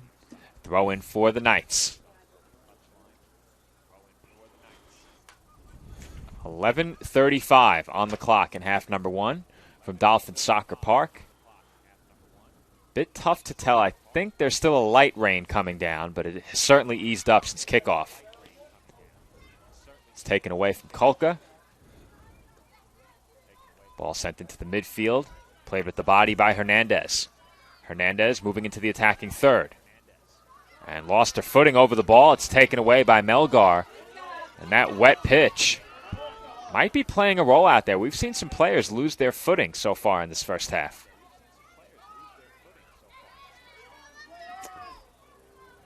No whistle on the challenge by Melgar, who's done a good job during this sequence defensively. And once again, Melgar had it. D'Amico was shielding marker off the ball. That was Ada Rose Petamonte challenging D'Amico. Well, there's a little bit more of that chippiness that I was expecting. A couple hard challenges there in the midfield.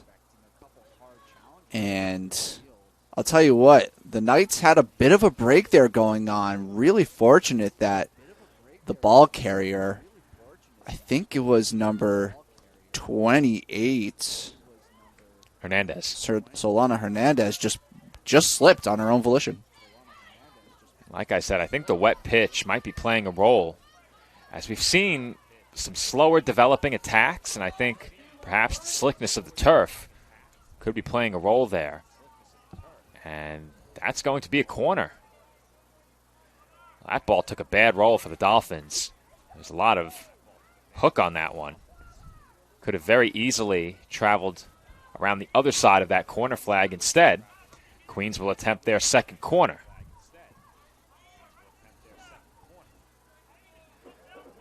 We approach 9.5 minutes to play in the first half. Still no score between the Dolphins and the Knights.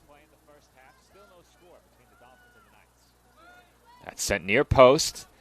It's chipped in the air by Castro. Headed back into the box by Queens. Dolphins looking to clear. Marr finally heads it the right way. And Villacrest able to knock that one down on a hop. Non-threatening attempt there.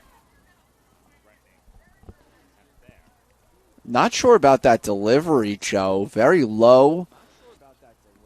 Not sure if they were intentionally trying to take advantage of the wet turf, but with the size advantage they have in the box, you would think they want to try and find the head of one of their center backs.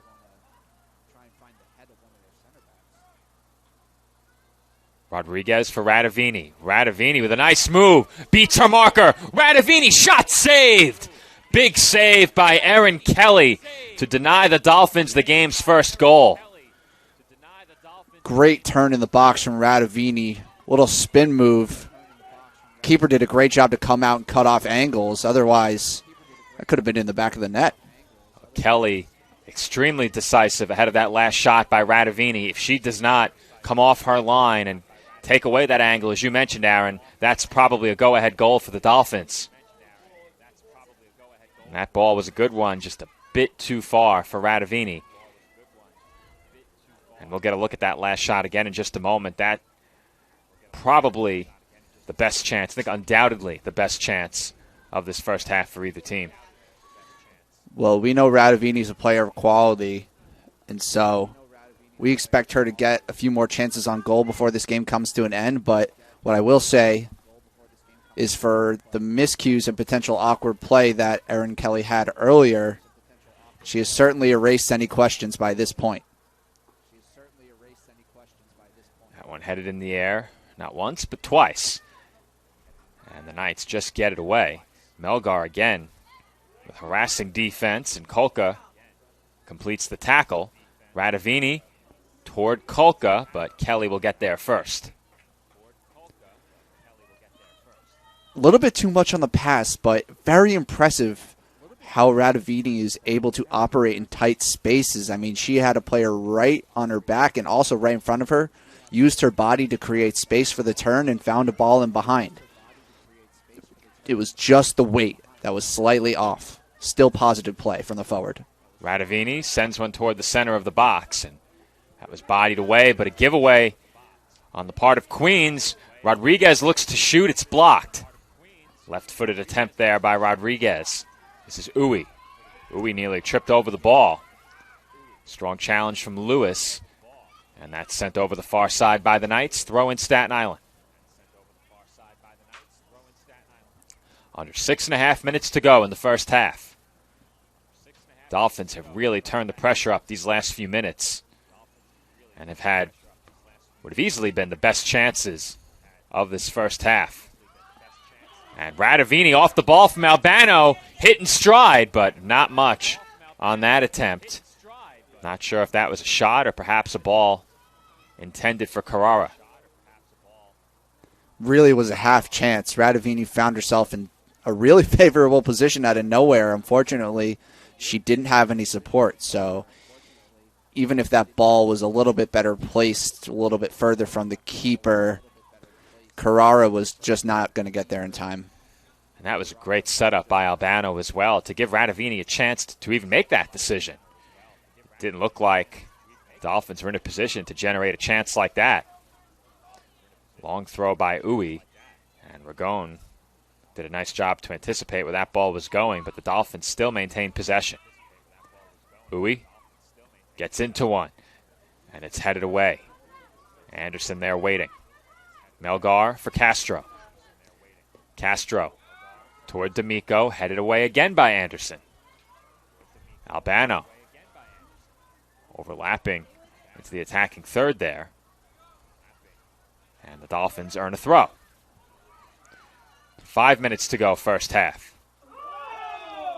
And there's a strong tackle or challenge there. I believe that was Hernandez. Body check as Kolko went down hard. Some strong hip-to-hip contact.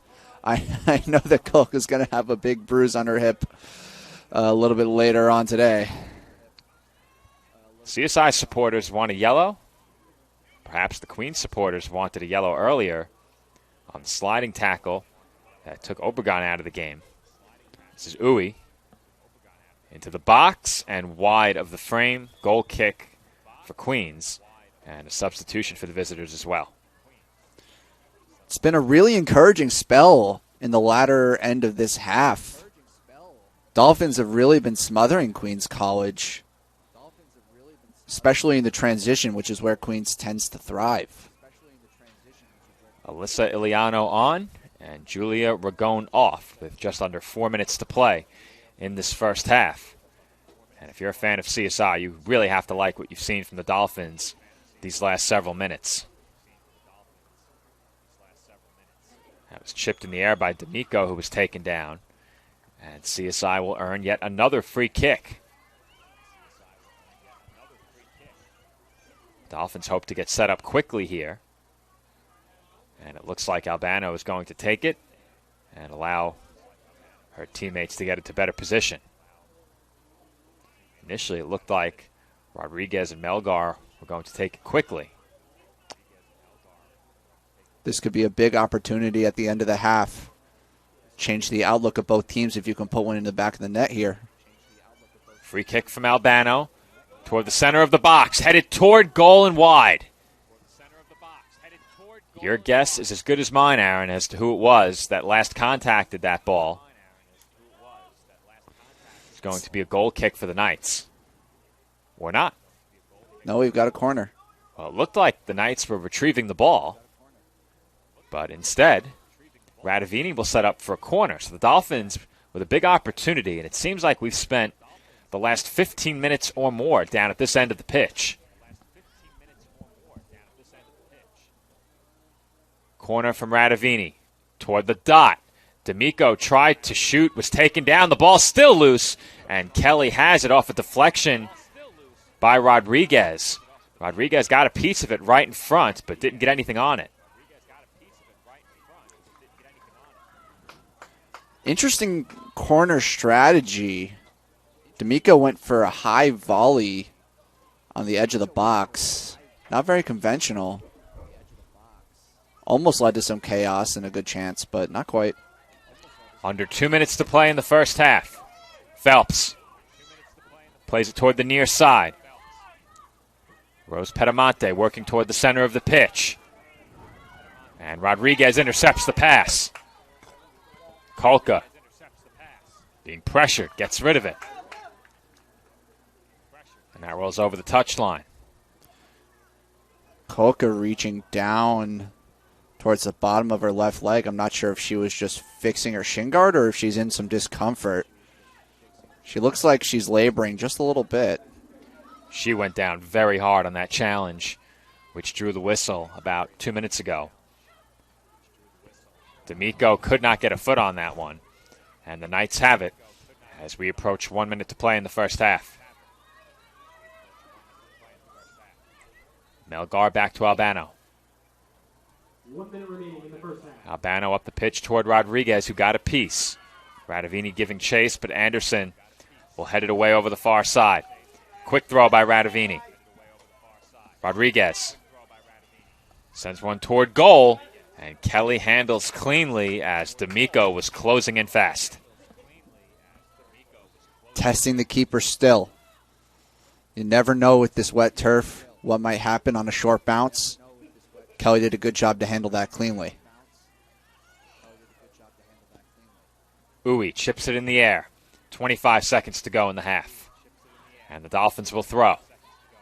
Perhaps one last opportunity for the Dolphins. It's a long throw. It's a good one. Radovini trying to get there. Gets a piece, but a bit too strong on the touch. Kelly scoops it up, and that should do it for the first half.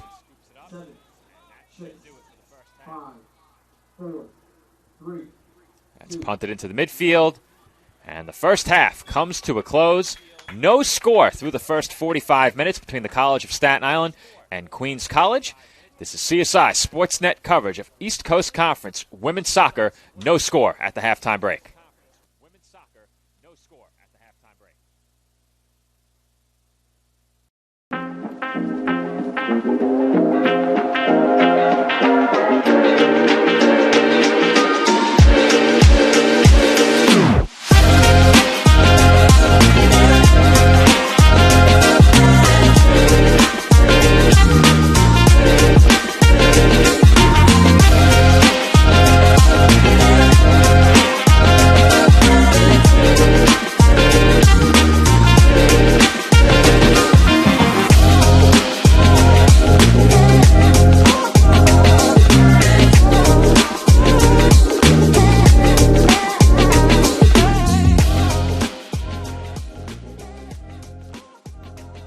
I feel like as a player, I've grown so much with this group and with my coaches, and my game has just elevated a lot more than it would have anywhere else, to be honest. So I'm just so grateful to be able to play with this team. And just being able to play in Division I soccer week in, week out, it's just getting the best of both worlds, having the opportunity to get a degree. You really have to appreciate what you have. And there's so many kids around the world that don't get these opportunities, so you have to take advantage of it for sure. If I lose, I'll respond with respect. If I win, I'll back it up with humility. If I fail, I'll rise up with honor. It's tough for us to put it all on the line. Don't undo my hard work with poor sportsmanship. Respect. It's the name of the game.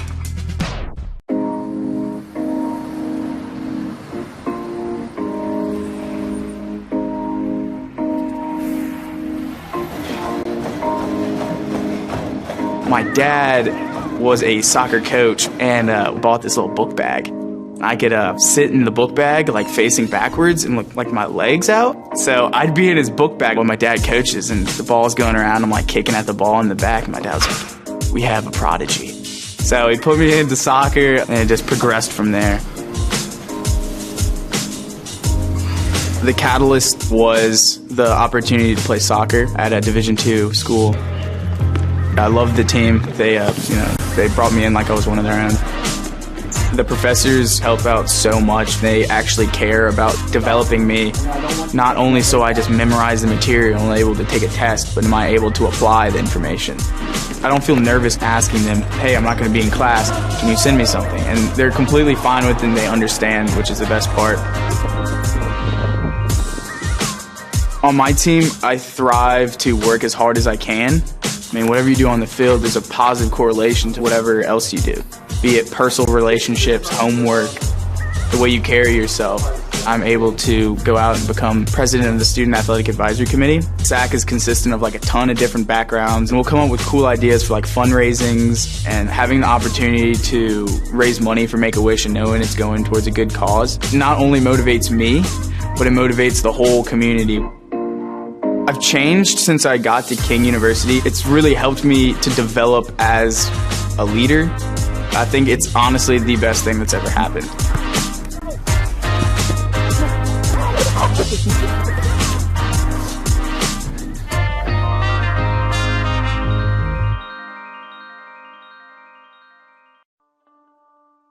Dear soccer, thank you. Thank you for allowing me to be in this position today. Thank you for being something that is more than just my sport.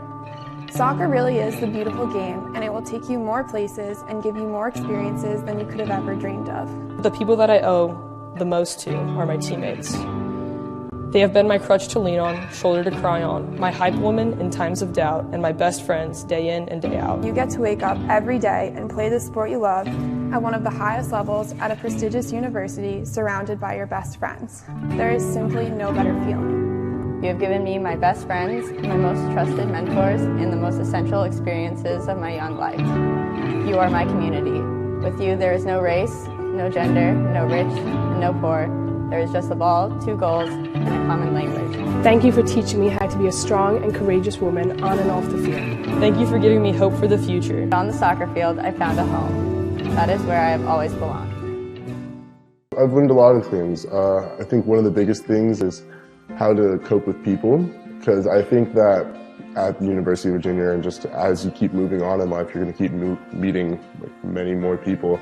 And I think all of the connections that I've made just at the University of Virginia they've become a big part of me. I think even the guys on the team, I consider some of them my family. I mean, I wake up in the morning at 6 in the morning, I'm spending time with them all the way up till 11 o'clock, 12 o'clock at night.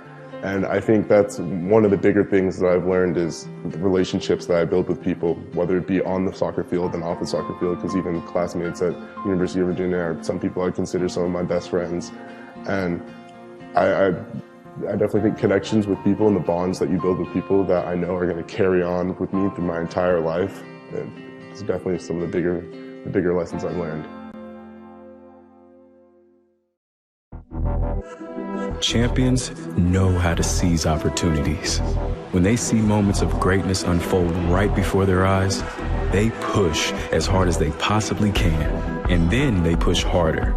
Because the heart of a champion never settles, never quits, and never stops giving its all. We are champions. We are Division II. We go big, we give it everything we've got, and we win. On the field, on our campuses, in our communities, for our causes, in our careers. We rise to become champions in everything we do. We are Division II, and there are no limits here. We make our time count. We set our own path. We become champions on our terms. It's time to up your game, because we're here to play and learn. But most importantly, we're here to discover ourselves, our vision, our heart, our drive, to achieve every goal we aim for, because we want to be champions at the highest level, life. At Division II, the opportunities are here. Are you ready?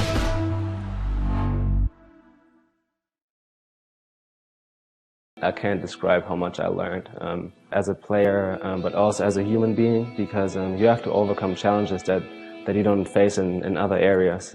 As part of the NCAA and obviously the college system itself, being a student athlete, there's so many challenges that not everybody else can relate to, and you have to try to excel in both areas. And now eventually you'll become a leader. Like in my case, I kind of had to step up into that role. And I feel like I've embraced the challenge, and now like I love the spot where I am right now. I love how I've matured, become a leader, become the captain of the team, and hopefully I can help the rest of the guys win the Natty.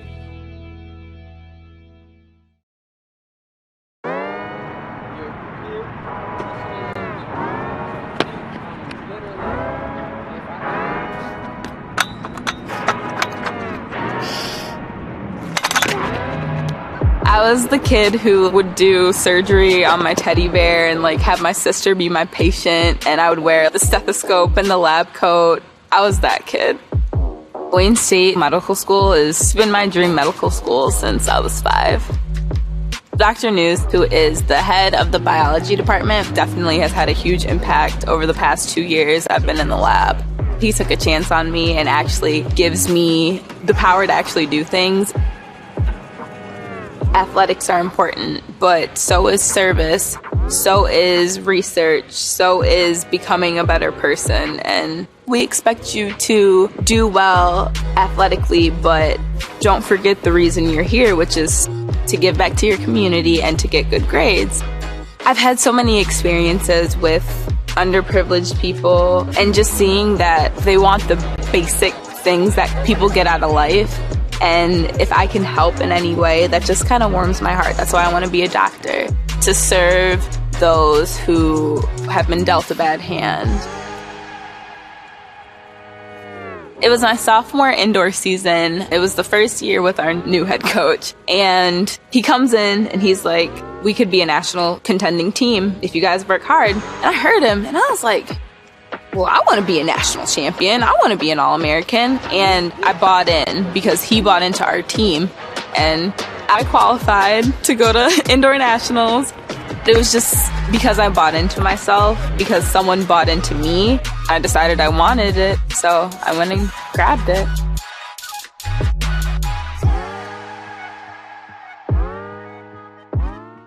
Dear soccer, there are no words to describe my love, admiration, and appreciation for you. From the moment I was brought onto this earth, you were all I knew. You have been with me and have seen me from a young little boy in Brazil to a well-rounded man in America. From all the days and nights kicking the ball at walls, breaking everything at home and making my mom upset, sleeping with a ball under my arms, making fun of my dad for beating him by 1 goal, never imagined that he will let me in just to see me smile. You were there for me. You were there with me. When we are together, nothing else matters. It's me and you. It's like the whole world disappears. Everything goes away and we just enjoy it. I have always given you my all, my very best. Soccer, you have brought me to a place outside of my comfort zone, gave me an opportunity to live out my dream, and introduced me to my mentors, my role models, and most importantly, my family. You have been my teacher, my biggest fan, my biggest critic, and my best friend. With you, I was able to accomplish milestones that I'll always be proud, experience moments that I'll never forget, make memories that I'll forever remember, and live the life that I always dream about. So thank you. Thank you for turning the little boy who used to break things into the house to the man that I am today. There are no words to describe my love, admiration, and appreciation for you. But there are words to describe the feelings that I have right now, playing in a Final Four, with the greatest team, the greatest coaching staff, with the greatest university, and with the greatest fans. Nothing will ever compare or measure up to this moment. We're not done. I hope to still have you with me for a long time and live many more great memories together. Thank you, soccer. And we are back from Dolphin Soccer Park. Joe Foreman rejoining you alongside Aaron Cohen on the call for CSI Dolphins women's soccer. No score in this conference matchup between the College of Staten Island and Queens College at the half. And as promised earlier, Aaron is going to go into some details from his conversation with CSI women's soccer head coach Alex Mendolia. While Aaron shares some details of that conversation, I'm going to head next door and make sure they get the correct second half starters.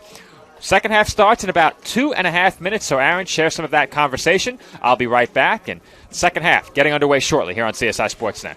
Thank you very much, Joe. I'm very appreciative to Alex Mendolia for taking the time before the game to speak with me. Very important conference matchup, so I don't take any time for granted when it comes to preparation.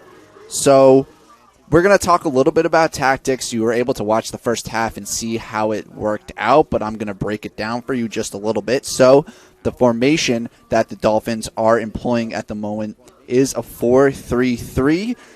Those three in the midfield are really what I'm going to be talking a lot about, and those three are Adriana Melgar, Ina Kolka, and Colleen Rodriguez. In defense, Adriana Melgar usually is the defensive midfielder, the single pivot. She's right in front of the back line dictating the play, but we've seen a little bit of Kolka dropping back and shifting the formation a little bit to a 4-2-3-1. That's in order to create space and relieve some pressure for Melgar, who's been getting pressed a little bit. Mendolia was expecting the Knights to employ a bit of a high press, and so Melgar needs options when she's got players in her face, and that's what Kolka's doing. Mendolia stressed the importance of diagonal passes and trying to work a little bit up the pitch, get in between Queens' midfielders and backline, in between their 6 and their 10 as well. So focused on the spaces in between their defenders, trying to exploit their weaknesses, especially on the weak side of the field. Queens College really likes to tuck in their far side winger. That allows for a quick switch of play and attack the space that they intentionally leave empty. In possession, Adriana Melgar is dropping back and sort of creating an outlet for if they get stuck in Queens' high press. So if they're trying to work through the spaces that we talked about in between the attacking and defensive midfielders, they can just bring it back to Melgar and she can swing it around to the other side. One other thing that Mendolia stressed to me is that oftentimes the Dolphins like to attack through the outside back. So get it to whether it be Ariel Uy on the left side or Isabella Castro on the right, working it through those outside channels. But because of the way Queens College likes to operate in transition and attack on the counter, they're keeping those wingbacks further back, more restricted, so that they're prepared for that sort of strategy.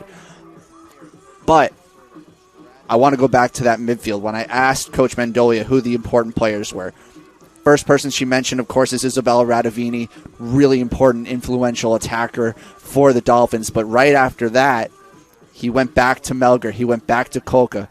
He really feels like this is going to be a game of transitional moments, and control of the midfield is what's going to be most important in terms of maintaining your dominance in a game such as this one.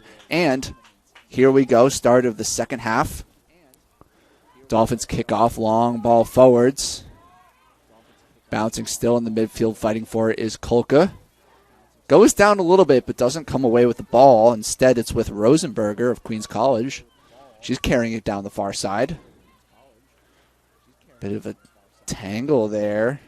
Still has control. Now it's with Ragone. Ragone free on the far side. Crosses it in. Cleared away. Emily Albano swipes it over her own net.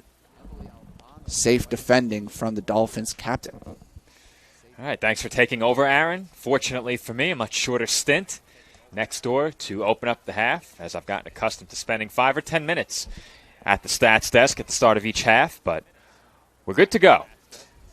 We have the 11 for each side, and just over 1 minute into the second half, we have our first corner of the half, third of the match for Queens. Good start to the half for them. As that's sent toward the front of goal, and I think a Knight did get ahead on it, but that ball is rolling down toward the corner. Rodriguez will let it go, and it's going to be a throw-in for Staten Island just inside of the corner flag. Now, when I was in the room next door, they made a great point, Aaron. The wind has been a major factor down on the pitch so far in this game, and it has affected the goal kicks, specifically from this end of the pitch. So kicking into that wind in the first half was Erin Kelly. Now the Dolphins goalkeeper, Sarah Villacrest, will be kicking into the wind in the second half. And the Knights will have the wind behind their shots working for them. The Dolphins will have the wind working against them. That is important, especially because one thing that Mendolia stressed to me that I didn't get a chance to mention during the halftime tactics talk was looking to play it long as we get a long shot here. Villacrest makes the save, and that's true as well. Looking to play the ball long up the pitch. Certainly going to be a challenge with the wind working firmly against you. And if you take a look at the American flag down at this end of the pitch where the Knights are attacking, the wind is very strong, and you can see it even more so up by the all-new track complex. That flag a bit higher up in the air, and it's whipping even more so than the one down here at soccer. It's going to have to be an adjustment that Mendolia makes, saying, okay, no longer can we make those accurate long passes. Instead, we're going to have to exploit the space in the middle.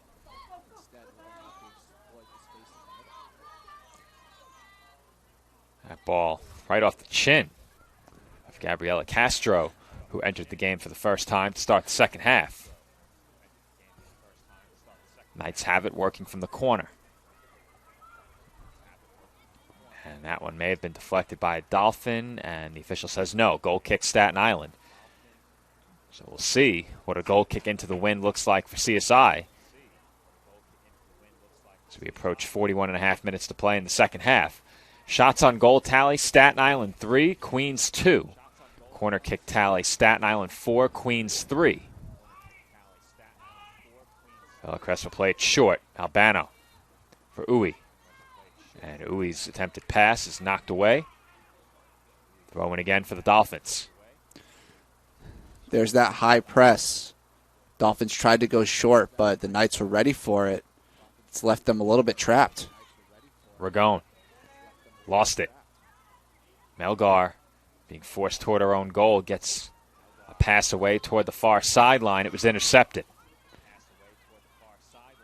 Dolphins took it right back. Castro up to Kolka.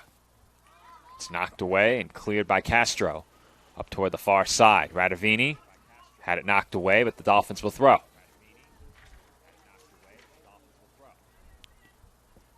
I think Queens College were letting the Dolphins get a little bit too comfortable in possession in that first half, so they're pressing a little bit more intensely here. However, when you throw those bodies forwards, it leaves space in behind. Uwe for Rodriguez. Rodriguez working toward the center of the pitch. Her pass was knocked away.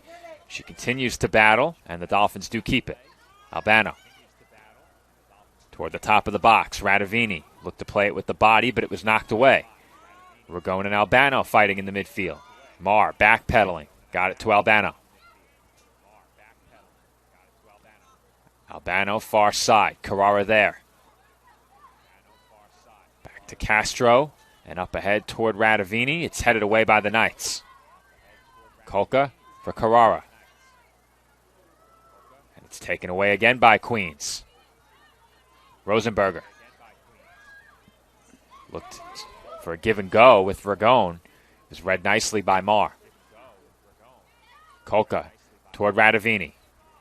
Radavini could not corral it before it rolled over the touchline. Throw in Knights.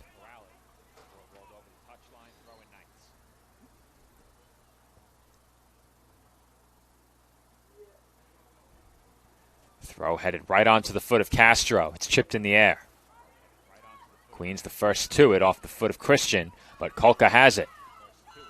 She's being challenged by Morales. Got it away for D'Amico. D'Amico back to Melgar. Uwe. The ball sent right off the waist of Deal. She took that one from point blank range. Uwe wants to throw quickly. And Uwe will get backed up just a bit. When the Dolphins have possession on the far side, so they're attacking right side, have a look down at the bottom of the screen for Colleen Rodriguez, number 6. She has a lot of space at the back post. If they can whip it across, she'll have plenty of space to look for a finish. Throw-in belongs to Queens here.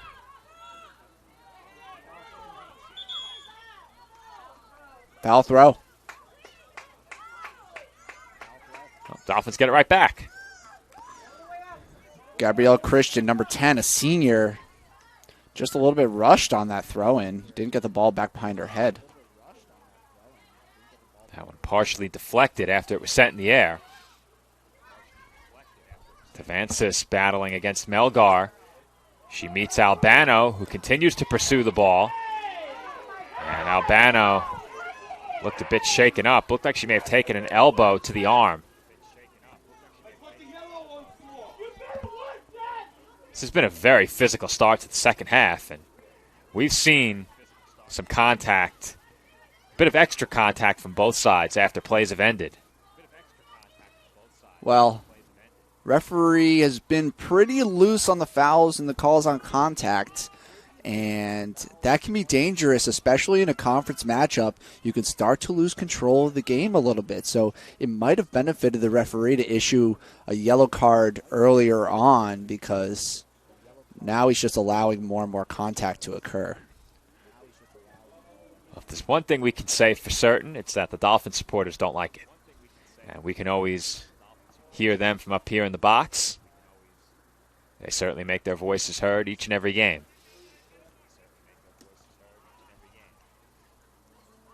Castro will throw for the Dolphins here. Just over 36 and a half minutes to go. Ragone sends one toward goal and wide. Trying to work through a pair of defenders there, unable to get a great shot off. That's really all we've seen from the Knights' attack so far, is speculative efforts from outside the box. And I'm sure that's a little bit of impatience because they haven't been able to create much. But in addition, you have to give credit to the Dolphins' defense. They really look ready for what Queens has had to offer in their own attacking third. Melgar for Kolka. And that's sent straight over to Christian. There's no blue jersey in the area. As Kolka went down right along the midfield stripe, Radavini looking to turn and work her way through a pair of markers, could not. Is now given some extra space. She gained perhaps just a step, but a good tackle, able to dispossess Radavini. The Knights look to work it across midfield, and they do. Rosenberger up the far side. Perhaps a chance here to cross. Rosenberger sent one right off of Albano. Ragone, the nearest attacker for Queens there. Good positioning by Albano. That sent in Ragone's direction again. Was contacted by Uwe, and Ragone could not get a shot off. Albano sends it straight over to Tevansis, and Tevansis sends one toward goal. That will probably go down as a shot. Easy save for Villacrest. Well, the Knights have looked relatively flat in attack most of this game, as we've mentioned, but if they're going to get that spark, it's going to come from Rosenberger, the freshman forward from Smithtown, New York. She is quick on the left side, and she can create space on her own, dribble past some defenders. She's got a good cross on her as well. Almost found Ragone there in the middle a few minutes ago. That's someone for Dolphins defenders to focus on. And we saw that ability to create space on that last attacking play. Really freed herself up nicely along that far side, working against Castro, and worked her way into a position to attempt the cross. But by the time she got there, Albano was waiting right in front of Julia Ragone, the attacking player in the center of the box. Radavini avoids a challenge. Still has it. And a foul is whistled against Queens. Gabrielle Christian, the guilty party. Free kick, Staten Island. Radavini's had a couple moments now where she's maybe held on to the ball just a little too long, thought she had space to dribble, and then getting closed in on. So she's maybe just got to find an earlier pass to release the ball. Albano's free kick. Played on a bounce by D'Amico with the head. Radavini toward goal and high, but the flag is up for offsides. It's a nice creative flick there. instinctual. She didn't really have time to look over her shoulder, but she knew there was a good chance someone would be running in behind. It just happened to be offside. Heads-up play in a literal sense by D'Amico. Certainly. And that's the sort of creativity we've come to expect from her. 4 assists on the season, leads the conference. We're going toward the center of the pitch. Morales. Rosenberger with Castro closing in. Sends one toward goal! And Villacrest saves it off the crossbar, but Ragone puts it in on the follow. And it looks like the flag is up. Offsides, no goal. As the Knights have that celebration broken up quickly, Aaron was all over it. He had his eye on that flag. And it is no goal for the Knights as Ragone tried to clean up the rebound off a great save by Villacrest. And breathe, Dolphins fans.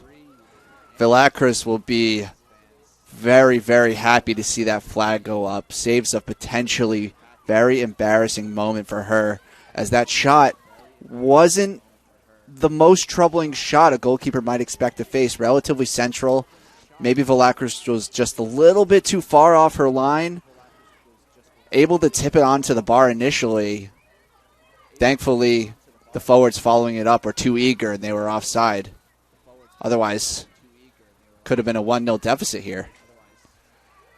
Villacrest, 5'3", needed every bit of that height to make that save. And you said it. There wasn't much on that shot, but it was placed pretty well just beneath the crossbar. And the Dolphins goalkeeper had to fully extend to get a piece. And once that ball rebounded off of the crossbar straight down onto the turf, Ragone was there to clean it up, but on replay we saw she was clearly offsides. Would have been against the run of play, Joe. Queens have not had the majority of chances. So just a sign to the Dolphins that they've really got to put one in the back of the net to exert their control in this game. We saw the Dolphins begin to seize control late in the first half, and the Knights have turned that around pretty quickly here in the second half. The best chance for each team thus far negated by an offsides flag. The Dolphins had a great chance in the attempt by Radavini. She was flagged for offsides, and then, of course, what would have been a goal waved off as Radavini didn't get there in time. Looked like she issued a bit of a shove there at the end of that one. That's over the touchline for a Dolphins throw. And Aaron, we said it. The first half got off to a bit of a slow start. First 15 minutes of this second half have been far different. The intensity's there, Joe. The feeling of the conference matchup. Mendolia talked about how these players know the importance of this game. He didn't even have to tell them. They know how important it is to get this win, this first conference win of the season against the team from Queens, Battle of the Boroughs, as Mendolia put it. So I think after the first half, the Dolphins understood that they could go out and take this game. And that's energizing. Missed opportunity for us to introduce the broadcast as a Battle of the Boroughs. We'll have to get a makeshift trophy and make it the Borough Cup or something. We did have the Bayonne Bridge Cup many years ago between the College of Staten Island and New Jersey City University. Huh. Now, I think a more appropriate name might be the CUNY Cup, though. Is that a little too close to the CUNY Championship? I'm not sure. Rolls off the tongue nicely. Alliteration's our specialty here at the commentary desk. As that's sent toward goal and over the frame. Not close. I'll tell you one thing, Joe. Everyone I talk to about the boroughs, they say one thing we always want to see is the battle between the two best boroughs, Staten Island and Queens. That's what they say, huh? Yeah. First I've heard of it. You're just not in the same circles as I am, Joe. Clearly not. But then again, I am a native Staten Islander, and I don't think anyone has ever said the two best boroughs with Staten Island included in that discussion, unfortunately. Whew. Goal kick for the Dolphins onto the foot of Deal, and it's taken away in part due to the effort by Uwe.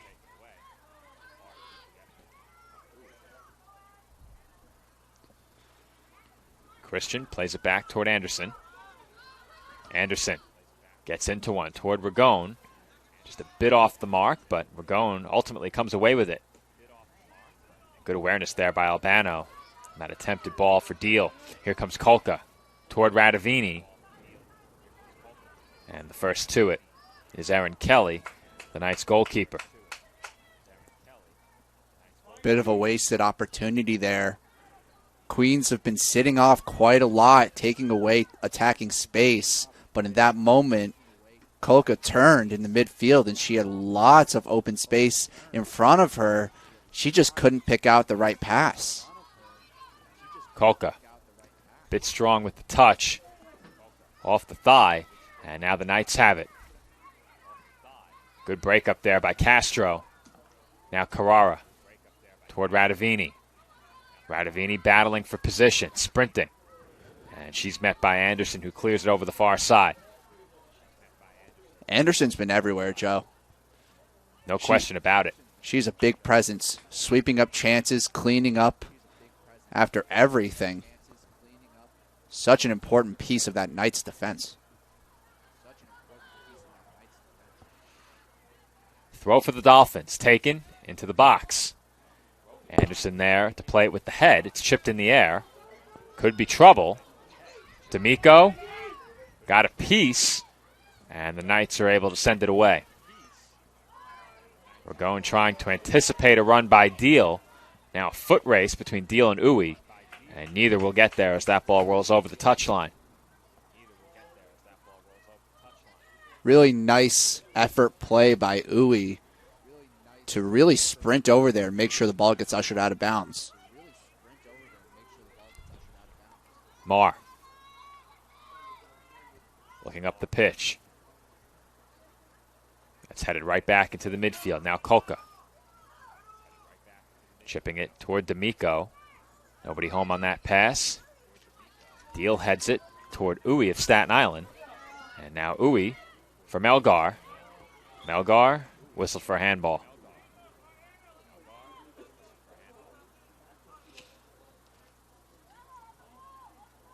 Free kick just beyond the midfield stripe for Queens. Tavancius will take it. I think Queens will appreciate this moment, this opportunity to slow the game down a little bit, because Dolphins have been pushing the tempo. Kolka with a nice job to get that ball away. And a good breakup in the midfield by Anjuli.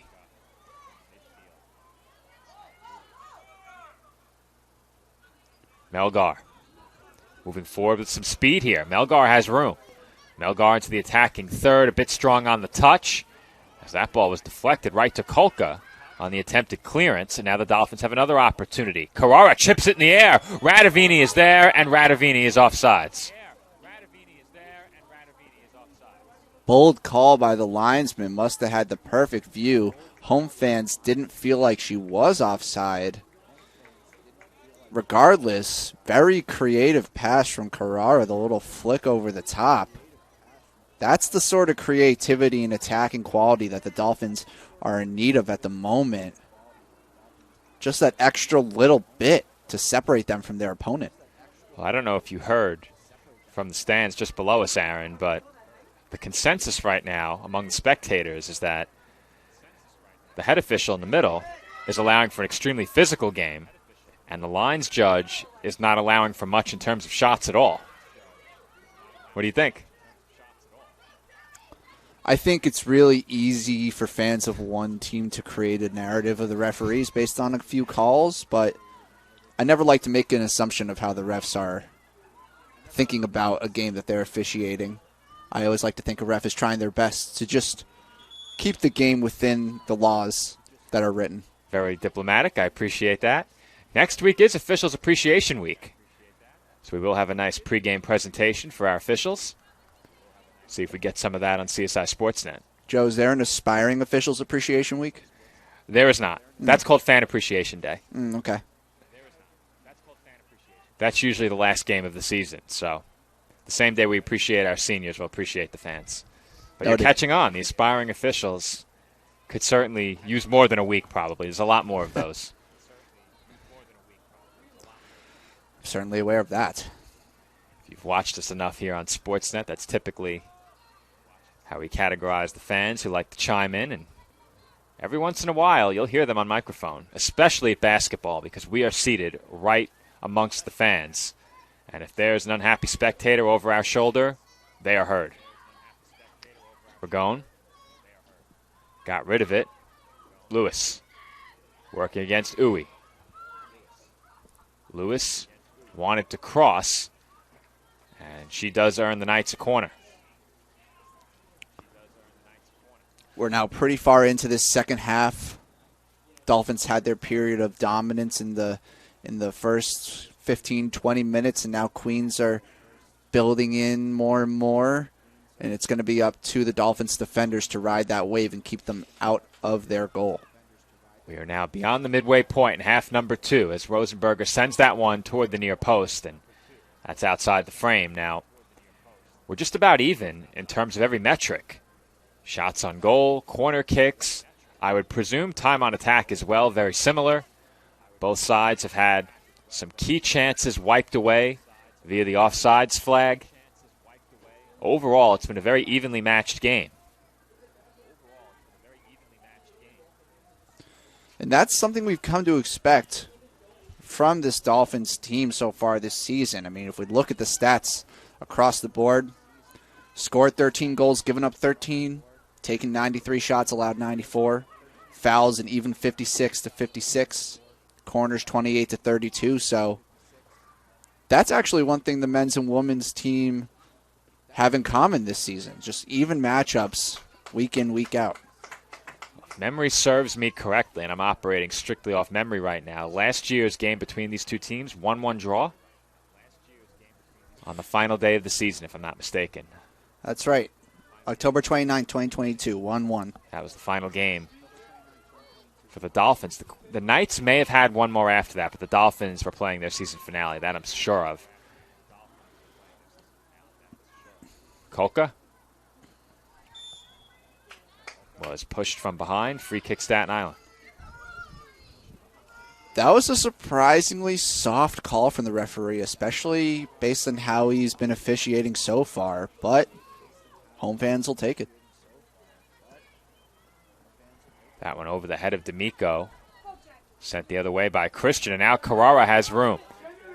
Carrara had a cross attempt broken up by Christian.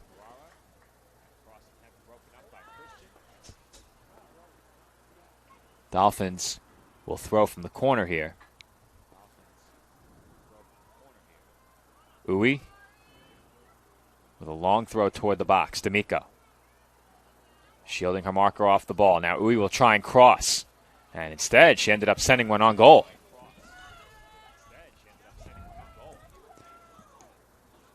Didn't get the lift she might have wanted there. But just seems like the Dolphins are lacking a bit in terms of attacking ideas. Dolphins haven't made many substitutions in this game.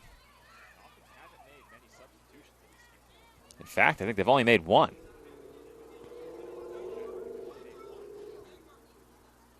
Radovini trying to work through a pair of defenders, could not. Now Rose Petamonte, Tavansis sent it up the pitch. Melgar for D'Amico. And the Knights have it again in the midfield. Well, if you take a look over at the bill of my hat, Aaron, we have an unwanted guest. Oh, my goodness. I don't know how you are remaining calm with that happening on your head, but... Well, I saw the insect making its way up the headphone wire. It must have worked its way all the way up of my headset wire onto my headphones and then onto the bill of my hat. And now onto my microphone. Look at that. I couldn't do that, Joe. I'd be freaking out. As long as it doesn't make contact with the skin, I'm okay. Once I start feeling something on my skin, no good. It's out of your eyesight. How do you even know where it is? Well, I have the pullover that zippers all the way up to my neck, so I don't think there's any way Unless it's on my face. I don't think I'd miss that. I think it's on top of your head right now. Oh, my goodness. Fourth member of the crew. Joe Foreman on the call alongside Aaron Cohen, our engineer Tyler Clark, and an insect has joined me on top of my headset. Aaron and Tyler are ready to swat this thing away. The looks on their faces right now, priceless. I hate insects, Joe, I have to say. I don't think I've ever worked with someone in the booth who is able to tolerate the insects. I don't mind. It's coming down onto your right shoulder. It's on your right headphone right now, on the bottom of it. It's looking to crawl into the skin. That's going to be a no-go. Tyler, you want to swat it away? You could use a piece of paper. Here you go. Just gently swat it away with the paper. You got it, Tyler. You could drop them onto the floor. Apologies to distract from the game, folks. Dolphins looking to start a counterattack right now. Tyler's got it. This is Rodriguez. Looking to turn here. Good job, Tyler. We have a whistle and the official giving Rodriguez a talking to, and he doesn't want to hear anything else from Colleen Rodriguez. Tyler and Aaron feeling much better right now as Villacrest makes the save. That skips over the crossbar. And that chance turned out to be a lot more dangerous than I expected. Took a weird hop right in front of the Dolphins goalkeeper, and that very easily could have skipped over Villacrest and under the crossbar. Well, it was nice concentration from the goalkeeper. Maintain her focus on the ball. And the last thing the Dolphins want is to let a goal slip here, find themselves behind with only 15 or so minutes left to equalize. That's sent into the box. Queens the first to make contact, but the Dolphins are able to clear. Rodriguez up the pitch toward Radavini, but three Knights there waiting. Now Carrara, near side. Back to Rodriguez. Now D'Amico. Nice dribbling there by D'Amico to avoid a challenge. Carrara looking at Radavini. Pass deflected, and Anderson clears. Those are the moments, Joe. You got to find those passes in behind. Got to find a way to navigate around the legs of the defenders.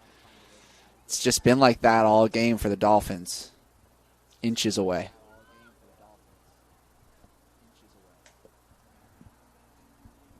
Uwe will throw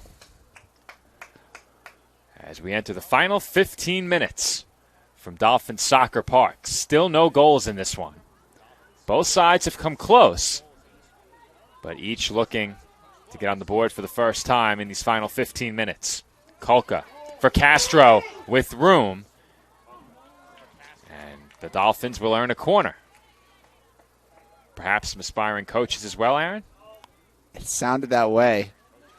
Getting urges to shoot there on the far side. Angle is not favorable, and Knights defense did a really good job of closing down the space. I'll tell you, with hockey season coming up soon, you attend those New York Rangers games, there are a lot of aspiring coaches telling players to shoot. Radavini's corner, played out of the air by Kelly. No problem there.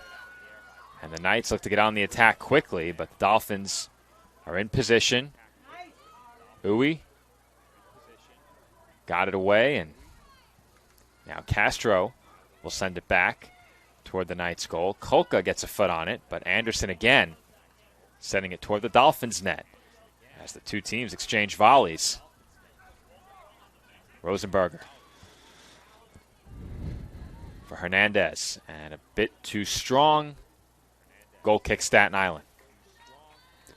You know, neither of us are betting men, but I'd imagine. Speak for yourself, Aaron.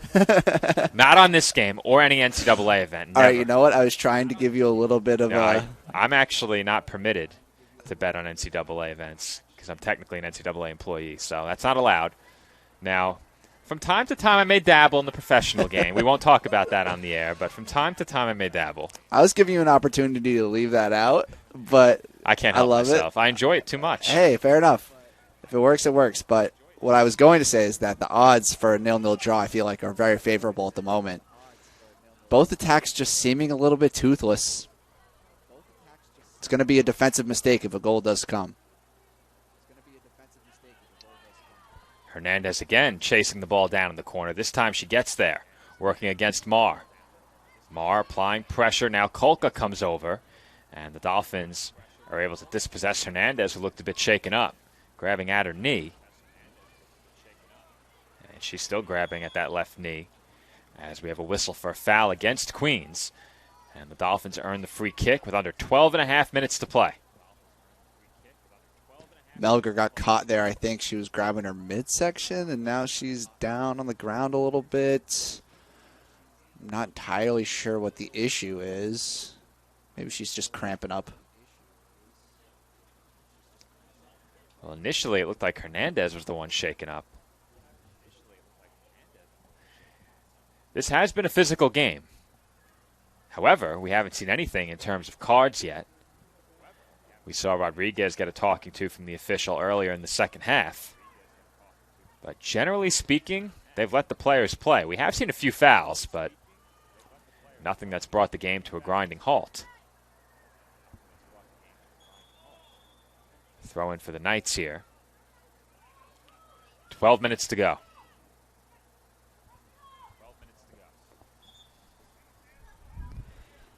I'm wondering if we are going to see any substitutions here for the Dolphins. They could really use an injection of energy, especially in such an important conference matchup, Joe.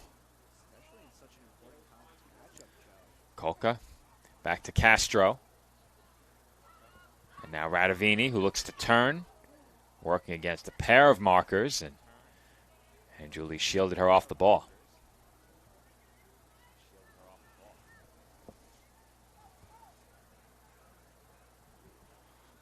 Throw in for the Knights, and they send it skyward into the midfield. Headed by Albano. And Pong sent it across the midfield stripe. Ball bouncing around in the midfield circle. Collision and a foul whistled against Pong. Uwe wanted to play it quickly, and the head official says no.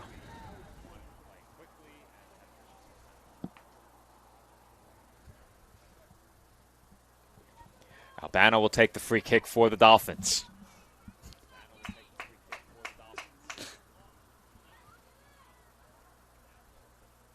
She'll be playing it long here, but it's really hard to tell exactly what the Dolphins are looking to do. Very scattered across the outside the 18.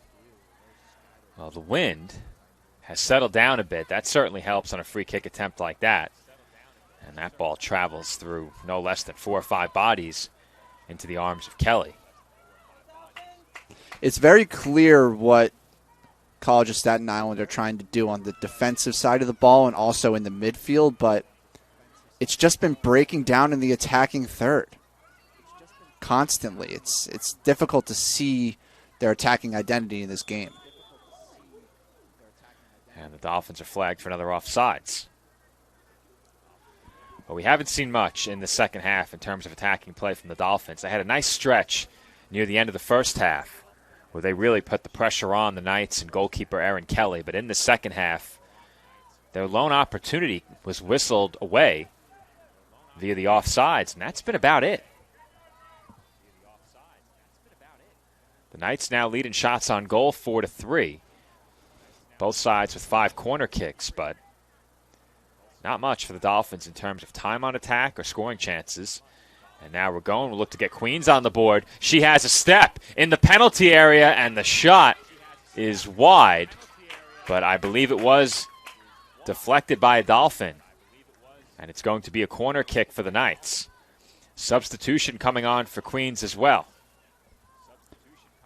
Moment of individual quality there for Ragone. Turned her defender and all of a sudden had room to run. Thankfully, the shot didn't end up on target, but that was a scary moment for Dolphins fans. Jackie Deal back in for Queens. That corner sent toward the middle of the box. Anderson heads it. It's contacted again. And we have a whistle for a foul against Queens. And with just over 8.5 to play, free kick Staten Island coming up. Melgar alone along the near side. Looked to move up the near sideline, and she was not on the same page as Uwe there. Attempting that pass with the heel. Uwe wasn't ready for it. Throw in for Queens. Obregon into the midfield for Pong. Dolphins got some of that ball and are able to intercept the pass. Now Melgar avoids the challenge from Pong. Now Radavini. Quick turn. Anderson, her marker. Radavini, strong touch, but a bit too strong. And the length of Anderson certainly playing to her advantage there, as she does concede the corner kick, but at the very least she prevented a shot attempt. Anderson has not put a foot wrong all game. Radavini had the pace, couldn't get around Anderson because she used the angle to her advantage. Corner. Toward the far post. Kelly in heavy traffic. And she was contacted by a Dolphins attacker. Certainly the right call there.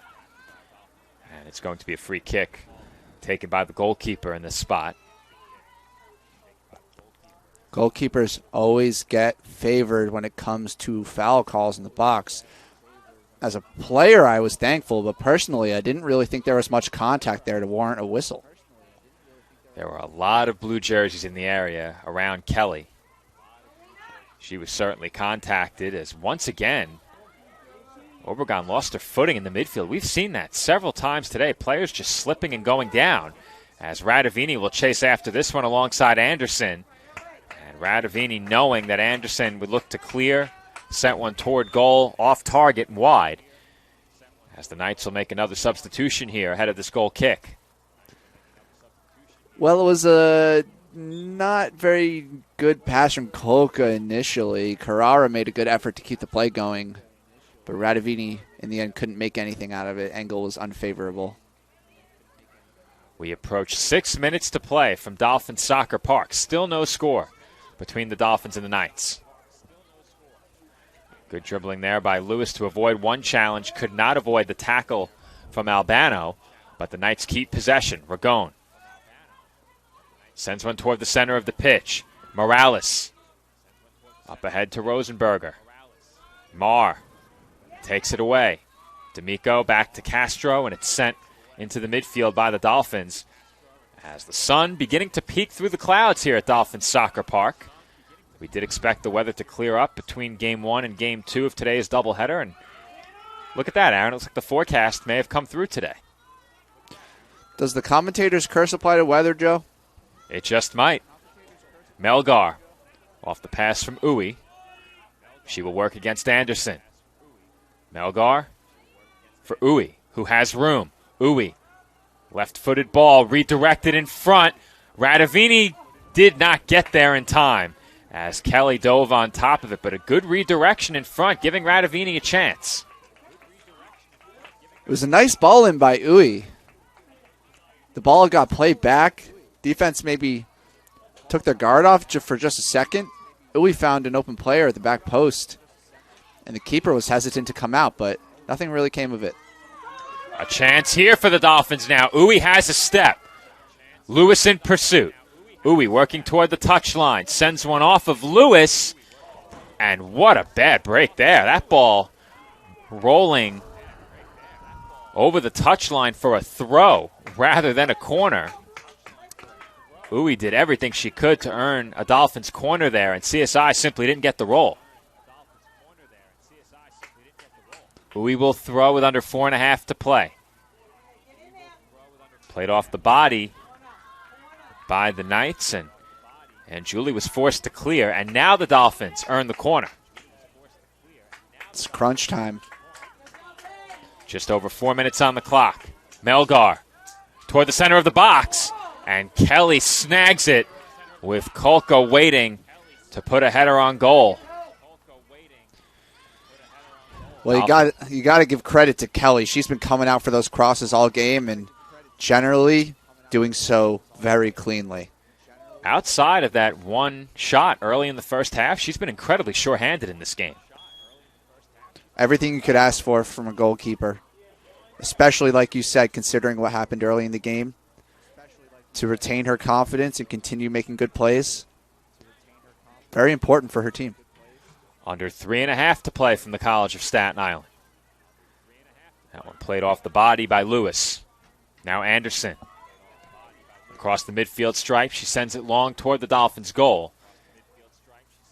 Villacrez will track it down.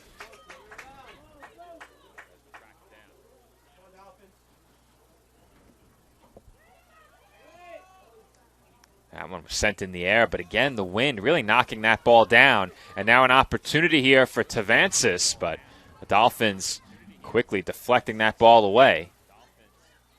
The throw-in belongs to CSI.